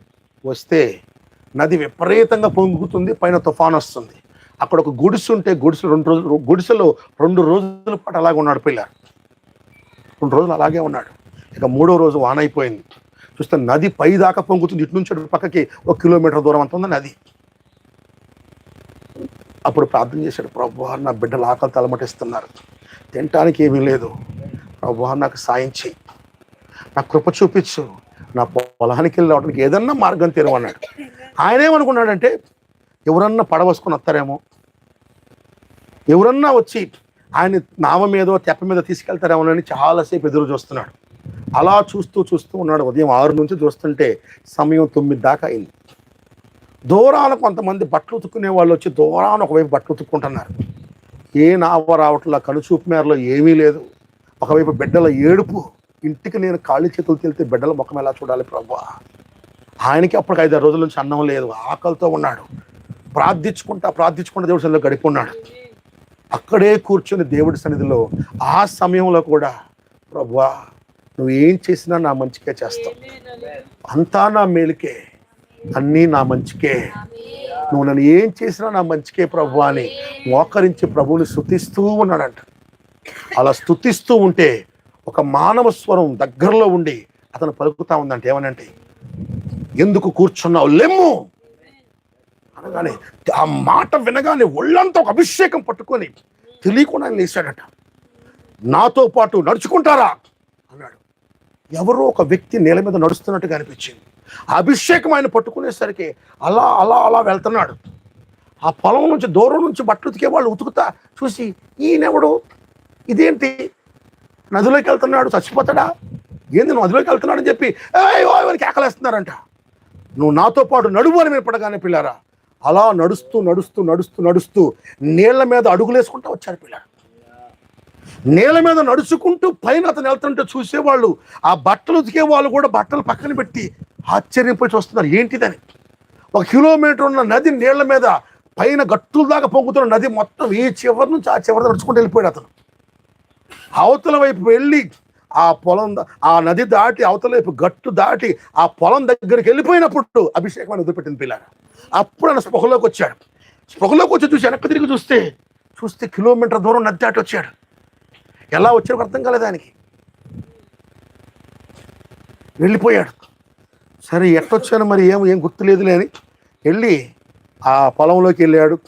మొత్తం ఒక గోతం లాంటిది తీసుకున్నాడు. దాంతో అవన్నీ వేసుకొని ఆ చిలకడ దుంపలు అన్నీ వేసుకొని ఒక 5-6 కిలోలు 10 కిలోలు మొత్తం వేసుకొని వస్తున్నాడు.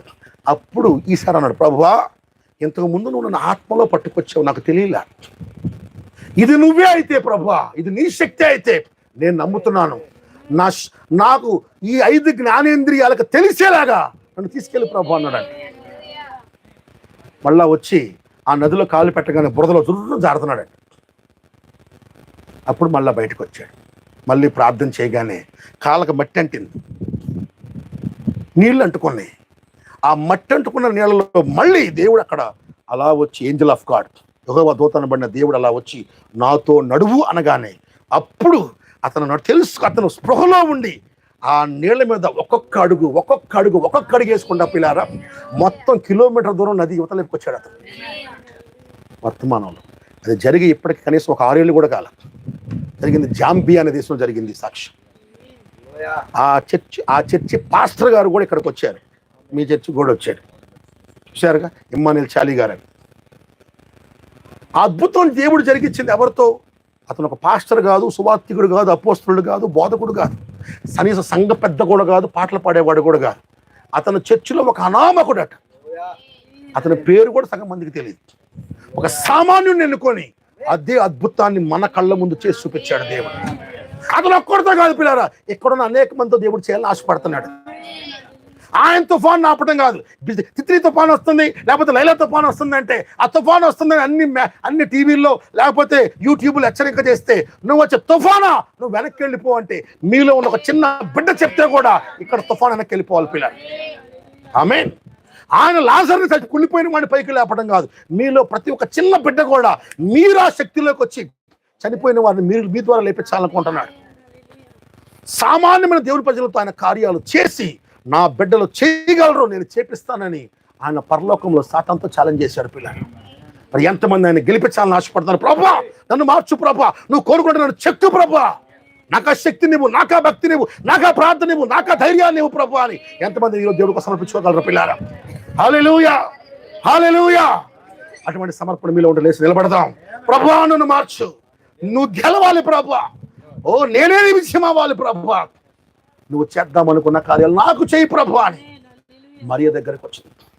దేవుడు ఒకనాడు దావీదు వంశానికి చెప్పాడు, మీ వంశములో ఒక పసి బిడ్డ, ఒక కన్నె పిల్లతో, ఒక 15-16 ఏళ్ల పిల్లకి ఒక అచంచలమైన విశ్వాసాన్ని ఇచ్చి ఒక కన్నె పిల్లకి కన్య కుమారుడు పుట్టేలా చేస్తానన్నాడు. సాతాను అన్నాడు, నీ వల్ల కాదు ప్రభా, అంత చిన్న వయసుకి భక్తిని ఇవ్వలేవు ప్రభా, పరిశుద్ధతని ఇవ్వలేవు ప్రభా అన్నాడు. అని దేవుడు చేస్తానని తీర్మానం చేసుకున్నాడు. ఒక టైం వచ్చింది, చాలా మంది విఫలమవుతున్నారు. ఒక చిన్న అమ్మాయి వచ్చింది, ఆమె పేరు మరియా. ఆమె ప్రభా నీ మాట నాకు జరిగించు ప్రభా, నీ మాట చొప్పున నాకు జరుగును కాక ప్రభా, నేను లోబడతాను ప్రభా, నేను సమర్పించుకుంటాను ప్రభా, ఆ వాగ్దానాలు నెరవేరేలా జరిగిస్తాను ప్రభా, నాకు కృపనివ్వు తండ్రి, నేను నన్ను నీకు సమర్పించుకున్న పిల్లారా. ఈరోజు కూడా దేవుడు ఒక ఛాలెంజ్ చేశాడు. ఈరోజు బతకటమే కష్టంగా ఉంది, భక్తి చేయడం చాలా కష్టంగా ఉంది, పాపాన్ని గెలవడం చాలా కష్టంగా ఉంది. ఇలాంటి పాపంతో శాపంతో కూర్చుకున్న లోకములో ఆయనంత బలమైన విశ్వాసం చేస్తానని ఆయన పరలోకంలో ఛాలెంజ్ చేశాడు. ఈరోజు ఎవరు సిద్ధంగా ఉన్నారు? నా తండ్రి చేసిన వాగ్దానం నాలో నెరవేరాలి. నా తండ్రి నన్ను చెక్కు, నన్ను మార్చు, నన్ను నువ్వు కోరుకున్న పరిపూర్ణ స్వరూపులు తీసుకురా, నన్ను గెలిపించింది నువ్వు గెలువు ప్రభువా, ఓ నేనే నీ విజయానికి కారణం అవ్వాలి అని దేవుడికి సమర్పించుకునే వాళ్ళు ఉన్నారా సోదరుడా సోదరి? అలాగే సరెండర్ అయ్యే వాళ్ళు ఉన్నారా? నన్ను మార్చు ప్రభు, నన్ను ఇంకా చెక్కు ప్రభు, ఓ నన్ను నువ్వు కోరుకున్నట్టుగా దిద్దు నాయన. మరి సామాన్యులైన అమ్మాయిని అంత పెద్ద విశ్వాసిగా మార్చిన అదే దేవుడు ఈరోజు నిన్ను కూడా మార్చగలడు సోదరుడా సోదరి, ఓ నిన్ను కూడా చేయగలడు సోదరుడా సోదరి. నువ్వు కనుక అటువంటి సమర్పణ చేయగలిగితే, ఆ విధంగా దేవుడికి లొంగగలిగితే దేవుడు నిన్ను కూడా మార్చగలడు. హల్లెలూయా, హల్లెలూయా, హల్లెలూయా. ఎవరైతే ఆశ కలిగి ఉన్నారో నన్ను మార్చు ప్రభా, నేను నీకు లోబడతాను ప్రభా అని ఆశ కలిగి ఉన్న వారు చెయ్యొద్దండి, మీకోసం ప్రార్థన చేస్తాను. నేను సరెండర్ అవుతాను ప్రభా, నేను నిన్ను గెలిపిస్తాను ప్రభా, నన్ను మార్చు ప్రభా అని వాళ్ళు చేయొద్దండి. హల్లెలూయా, హల్లెలూయా, హల్లెలూయా. పరిశుద్ధుడా, పరిశుద్ధుడా, పరిశుద్ధుడా, గొప్ప దేవుడా, మహిమ కలిగిన దేవా, ఓ స్తోత్రము నాయన ప్రభా. ఓ దేవా నాయన, ఛాలెంజ్ చేసిన దేవుడము నాయన, నువ్వు లోకాన్ని గెలవటం కాదు నాయన, కొందరితో గెలిపిస్తానని వాగ్దానం చేశావు ప్రభా. నువ్వు స్వర్గాన్ని గెలవటం కాదు కానీ విశ్వాసంతో గెలిపిస్తానన్నావు ప్రభా. నువ్వు మరణాన్ని గెలవటం కాదు కానీ కొంతమంది పసిబిడ్డలతో గెలిపిస్తానన్నావు ప్రభా. నువ్వు దెయ్యాలు వెళ్ళగొట్టడం కాదు కానీ నీ సంఘంతో కూడా వెళ్ళగొట్టిస్తానన్నావు ప్రభా. అయితే నీ కొరకు సరెండర్ అయ్యే వాళ్ళ కోసం చూస్తున్నావు దేవా. ఇక్కడ కొందరు చేయొచ్చున్నారు నాయన, ఓ ప్రభా, నీ కోసం సమర్పించుకోవాలని చేయొచ్చున్నారు ప్రభా. ఓ దేవా, వాళ్ళని చూడు నాయన, వాళ్ళు ఎవరో నేను చూడక్కర్లేదు కానీ వాళ్ళ చేతులు నువ్వు చూస్తున్న దేవుడవు నాయన, మరి అంతరంగం నువ్వు చూస్తున్న దేవుడవు ప్రభా. నాయన పట్టుకో ప్రభా, పట్టుకో నాయన, ఈ చిన్న సంఘాన్ని పట్టుకో నాయన, చేతిని వారిని పట్టుకో ప్రభా, తండ్రి ప్రభా. ఆ విధంగా మార్చు నాయన, మార్చు ప్రభా, నిన్ను గెలిపించే సంఘంగా చేయి నాయన. దేవా, నీవే కృప చూపు. ఏదో ఒక్కరోజు ఆవేశం కాకూడదు ప్రభా, ఒక్కరోజు ఎమోషన్ కాకూడదు నాయన, నిన్ను గెలిపించేంత వరకు అవ్వాలి నాయన. మా విజయం కొరకు ప్రాణత్యాగం చేసిన దేవుడవు నాయన, నీకోసం విజయ గీతం మేము పాడాలి ప్రభా, మనసారా పాడాలి దేవా. దేవా స్తోత్రము నాయన, పరిశుద్ధుడా స్తోత్రము నాయన. అనేక సంఘాలు ఉన్నాయి కానీ ఈ చిన్ని సంఘం నిన్ను గెలిపించాలని ఆశపడుతుంది ప్రభు. నువ్వు చేసిన కార్యాలు చేయాలని, వాళ్ళ ద్వారా నువ్వు చేయించాలని ప్రభు ఆశపడుతుంది. మేమైతే చేయలేం కానీ నువ్వు మా ద్వారా చేయించగలవు నాయన. నువ్వు మాకు శక్తిని ఇవ్వగలవు ప్రభు. నీ కృప ఉంటే నువ్వు మమ్మల్ని ఆ విధంగా మార్చగలవు నాయన. మాకు అసాధ్యం కానీ నీకేది అసాధ్యం లేదు నాయన. అయినా నాకు కూడా శక్తి లేదు ప్రభు, ఆశ అయితే ఉంది, అందుకోలేకున్నా నువ్వు కృప చూపిస్తే సాధ్యమే ప్రభా. మా ముందు ప్రవక్తని మాదిరి చూపించావంటే, ప్రవక్తను పొగడమును ప్రవక్తను విమర్శించమును కాదు, ఆ కార్యాలు మా ద్వారా జరిగించమని నువ్వు ఆశ కలుగుతున్నావు కనుక ప్రభు నాయన, ఆ దర్శనాన్ని, ఆ పేతురు చూసిన దర్శనాన్ని, ప్రవక్త చూసిన దర్శనాన్ని మేము కూడా ఈ రాత్రి చూచుదుము గాక ప్రభా. ఆ దర్శనం నిలిచిందుము గాక నాయన, ఆ దర్శనాన్ని పొందుకుందుము గాక ప్రభా. ఇచ్చిన సంఘానికి కృప దయచేయండి. ఈ రాత్రి ప్రతి ఒక్కరిని పేరు పేరున దర్శించండి, పేరు పేరున దీవించండి నాయన. మీరే కృప చూపమని యేసుక్రీస్తు నామములో ప్రార్థిస్తున్నాం తండ్రి, ఆమేన్. షాలోమ్. God bless you.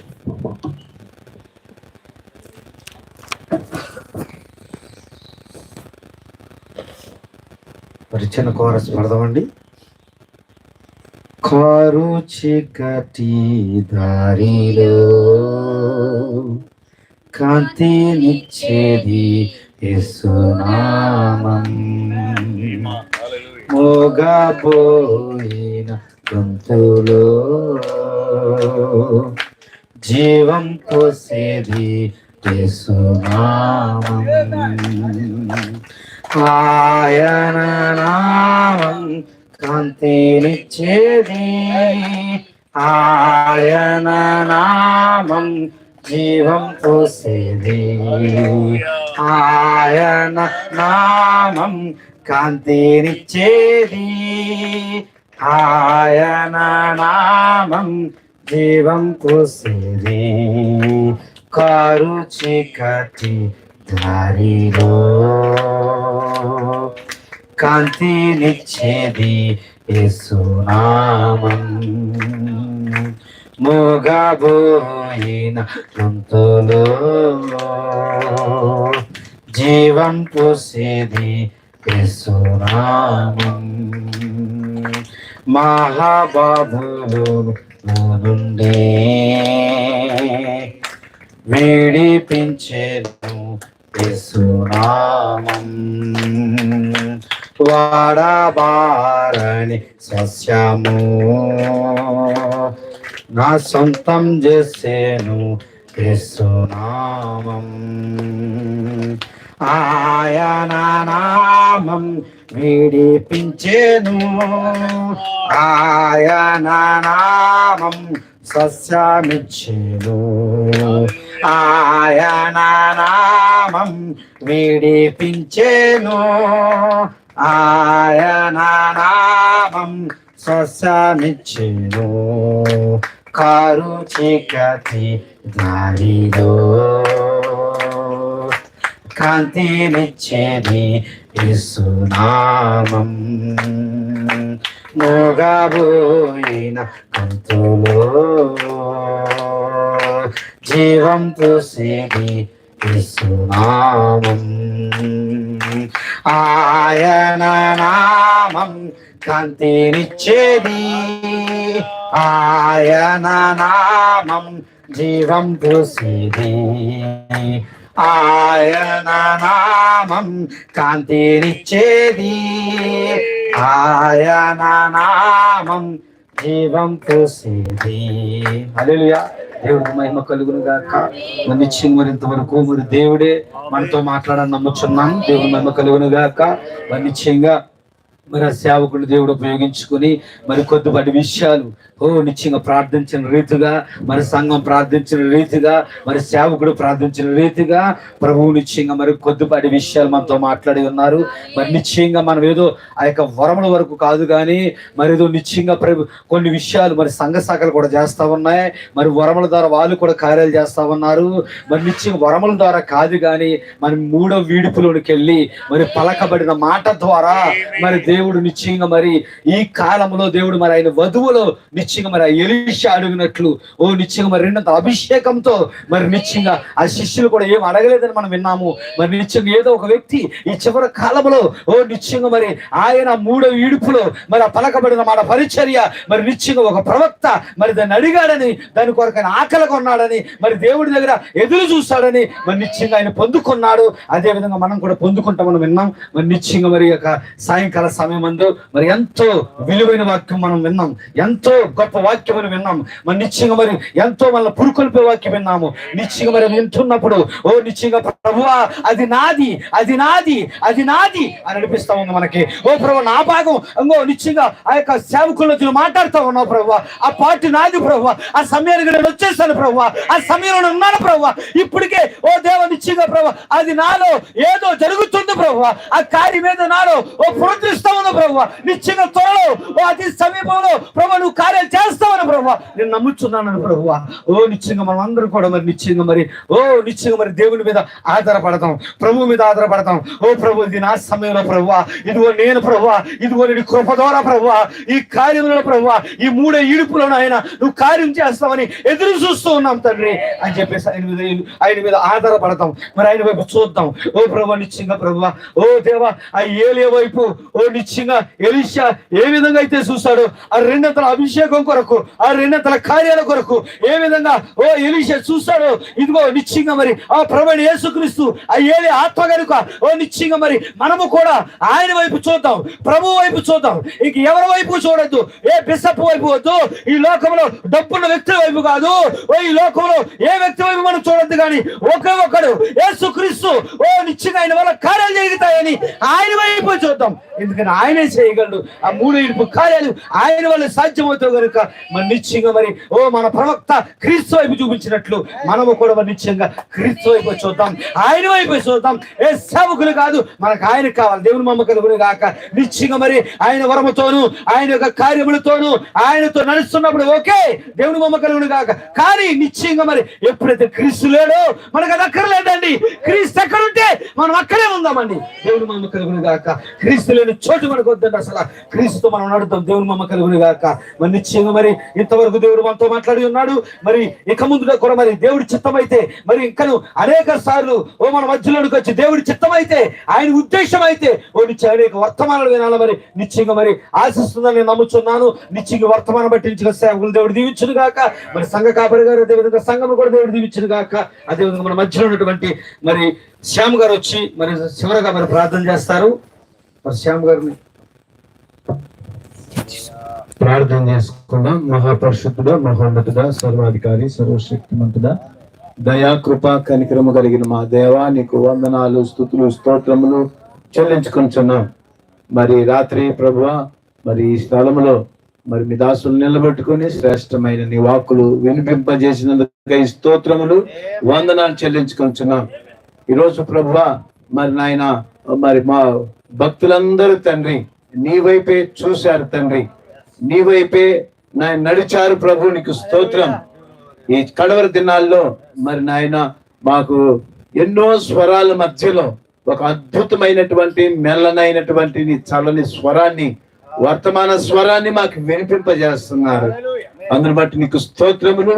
మేము కూడా చివరి దినాల్లో వాక్యం వైపు చూస్తూ, వర్తమానం వైపు చూస్తూ, నీ వైపే చూస్తూ ప్రభువా, మేము మా ఇరుగు పొరుగు వారిని, సంఘంలో మా కుడి ఎడమలో ఉన్న వారిని కాదు కానీ నీ వైపే చూస్తూ, వాక్యం వైపే చూస్తూ, వర్తమానం వైపే చూస్తూ, నీ వలే మా జీవితం మార్చబడినప్పుడు ప్రభువా, ఆ మూడవ ఈడ్పును ప్రభువా మేము అనుభవించగలము, పలకగలము. ప్రభు నీకు స్తోత్రములు. ఆ స్థితికి మమ్మల్ని మార్చండి ప్రభు. ఆ జీవితాన్ని మాకు దయచేయండి ప్రభు. నీకు స్తోత్రములు చెల్లించుకుంటున్నాం. మా ప్రవక్త చెప్పారు నాయన, నీవు జీవించే ఆ క్రీస్తు జీవితాన్ని జీవించుటను బట్టే దయ్యము నువ్వు ఏమనకుండా వెళ్ళిపోద్ది.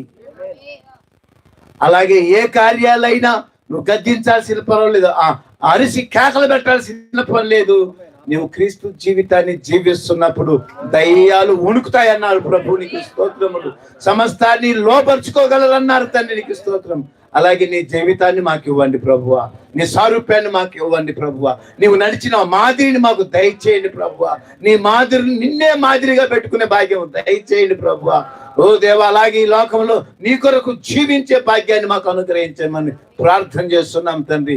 ఇదిగో నాయన, చివరి కాలంలో ప్రవక్త జీవితాన్ని ప్రభువా మాకు ఆదర్శప్రాయంగా పెట్టారు తండ్రి. నీకు స్తోత్రములు. ఇదిగో నాయన, నీ వలే నడవాలని ప్రభువా, నీ వలే జీవించాలని ప్రభువా, నీ వలే ఉండాలని ప్రభువా. ఓ నాయన, నువ్వు ప్రజల మధ్యలో కదిలాడావు ప్రభువా, మాదిరి చూపించావు ప్రభువా, ప్రార్థన చేసావు నాయన, ఉపవాసం ఉన్నావు ప్రభువా, సువార్తను ప్రకటించావు నాయన, అద్భుతాలు చేయించావు ప్రభువా, అద్భుతాలు చేసావు ప్రభువా, మరుగైన కార్యాలు చేసావు తండ్రి, అసాధ్యమైన కార్యాలు చేసావు నాయన. ఓ నాయన, నీకు స్తుతులు, స్తోత్రములు, వందనములు చెల్లించుకొనుచున్నాం తండ్రి. మాట చేత మహారోగమును మాన్పిన దేవుడు తండ్రి. మానవుడిగా ఏడ్చిన ఆయన దేవుడిగా చచ్చిన శవాన్ని బ్రతికించిన దేవుడు ప్రభు. నీకు స్తోత్రములు ప్రభువా. ఓ నాయన, మా ప్రవక్త ద్వారా కూడా కార్యాలు చేసిన దేవుడు అవుతండి. పలకబడిన మాట ద్వారా అద్భుతాశ్చర్య కార్యాలు చేసిన దేవుడు, కలితిని కరిగించిన దేవుడు అవుతండి, ఉడతలను సృష్టించిన దేవుడవు నాయన. ఓ దేవ, గాలి తుఫాను, మంచు తుఫాను ఆపిన దేవుడు ప్రభువా. నీకే స్తుతులు, స్తోత్రములు, వందనాలు చెల్లించుకుంటున్నాం తండ్రి. ఇదిగో దేవుని కుమారులు ప్రత్యక్షమైనప్పుడు ప్రభువా, ఓ మూడో వీడ్పు జరుగుతున్న సమయం అప్పుడు సృష్టి యావత్తు కూడా ప్రభువా సంతోషించి ఆనందించే సమయానికి ప్రభువా, ఆ మూడో ఈడ్పు గడియల్లో మేము జీవిస్తుండగా మేమంతా కూడా ఆ కృపకు మేము పాత్రులమై, ఓ దేవా నాయన, నీకే స్తోత్రములు. అట్టి గొప్ప భాగ్యములు పొందుకొని ప్రభువా అవతల గట్టుకు చేరే భాగ్యం దయచి మనం ప్రార్థన చేస్తూ, అలాగే ఇక్కడ పరిచయం చేస్తున్న మీరు దీని దాసులను మీరు జ్ఞాపకం చేసుకోండి, ఆయన కుటుంబాన్ని జ్ఞాపకం చేసుకొని, చిన్న సంఘాన్ని జ్ఞాపకం చేసుకోనండి. రాకడాల్సిమైతే ప్రభువా ఇదిగో సరిహద్దులు విశాలపరచండి తండ్రి. ఇక్కడ మంచి పరిచయం జరిగించండి ప్రభువా. ఆ మూడో ఈడ్పును కనుగొని పట్టుకొని పోరాడి అందులో ప్రవేశించి, ఆ మూడో ఈడ్పును ద్వారా ప్రభు ఆవులకి ప్రవేశించి ఆ గొప్ప చిన్న సంఘాన్ని ప్రభు ఉజ్వలపరచండి, ఆ చిన్న దీవింపజేయమని ప్రార్థన చేస్తున్నాం. అలాగే తండ్రి, ఇక్కడ మరి మీ దాసులను దీవించండి, ఆశీర్వదించండి. వాక్య మంది నుంచి మీ దాసులను దీవించండి, ఆశీర్వదించండి. సంఘాన్ని, కుటుంబాన్ని దీవించండి, ఆశీర్వదించండి. అలాగే శైలేష్ గారిని, అలాగే స్థానికంగా ఇక్కడ ఉన్న యవనస్తులు తండ్రి బలముగా మీ చేతిలో వాడుకోండి ప్రభువా. నిలబెట్టండి ప్రభువానికి స్తోత్రం. గొప్ప యోధునిగా చేయండి ప్రభువానికి స్తోత్రములు. అనేకులకు ఆదర్శప్రాయముగా చేయండి ప్రభువా. నీకే స్తోత్రములు, వందనాలు చెల్లించుకుంటున్నాం. కుడి ఎడమలు తోడుగా ఉండండి. విజయశీలుడిగా ప్రభు బిడ్డను పైకి లేవనెత్తమని ప్రార్థన చేస్తున్నాం తండ్రి. అలాగే కూడి ఉన్న ప్రతి ఒక్కరిని దీవించండి, ఆశీర్వదించండి తండ్రి. ఇన్న వాక్యాన్ని ప్రభు వారి రుచి చూచి ప్రభు ఆ వాక్య జీవితాన్ని పొందుకునే కృప దయచేయమని ప్రార్థన చేస్తున్నాం. ఇక్కడ నాయన అనేకులను దీవించండి, ఆశీర్వదించండి. బలహీనలు బలపరచండి, అస్వస్థతలు స్వస్థపరచండి. ఎవరికి ఏ అవసరతలు ఉన్నాయో అవసరం తీర్చండి, తృప్తిపరచండి. ఆత్మీయంగా, ఆధ్యాత్మికంగా, శారీరకంగా అన్ని విధాలుగా ప్రభు ఇక్కడ కూడిన బిడ్డలకు నీ దీవెనలు అనుగ్రహించి మహిమ పొందమని, నీకు ఇష్టమైతే మరి ఒకసారి ఇలా కలుసుకొని గంభీరంగా స్తుతించే భాగ్యము దయచేయమని, అప్పటి వరకు నీ ఆశీస్సులు సమృద్ధిగా దయచేయమని, తిరిగి ఎవరి ప్రాంతాలకు మరి వెళ్తానికి ప్రయాణం అంతటిని కృప తోడుగా ఉంచమని, మరి యొక్క ఆరాధనలో కలుసుకునే భాగ్యము దయచేయమని ప్రార్థన చేస్తూ యేసుక్రీస్తు నామములో ప్రార్థిస్తున్నాము. ఆమేన్.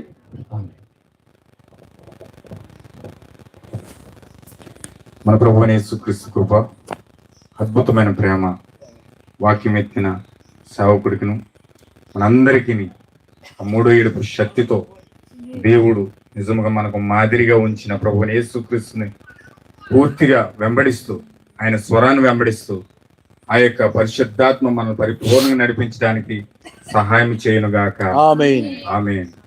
ఆమేన్. Praise the Lord. అందరికీ వందనాలండి. God bless you all.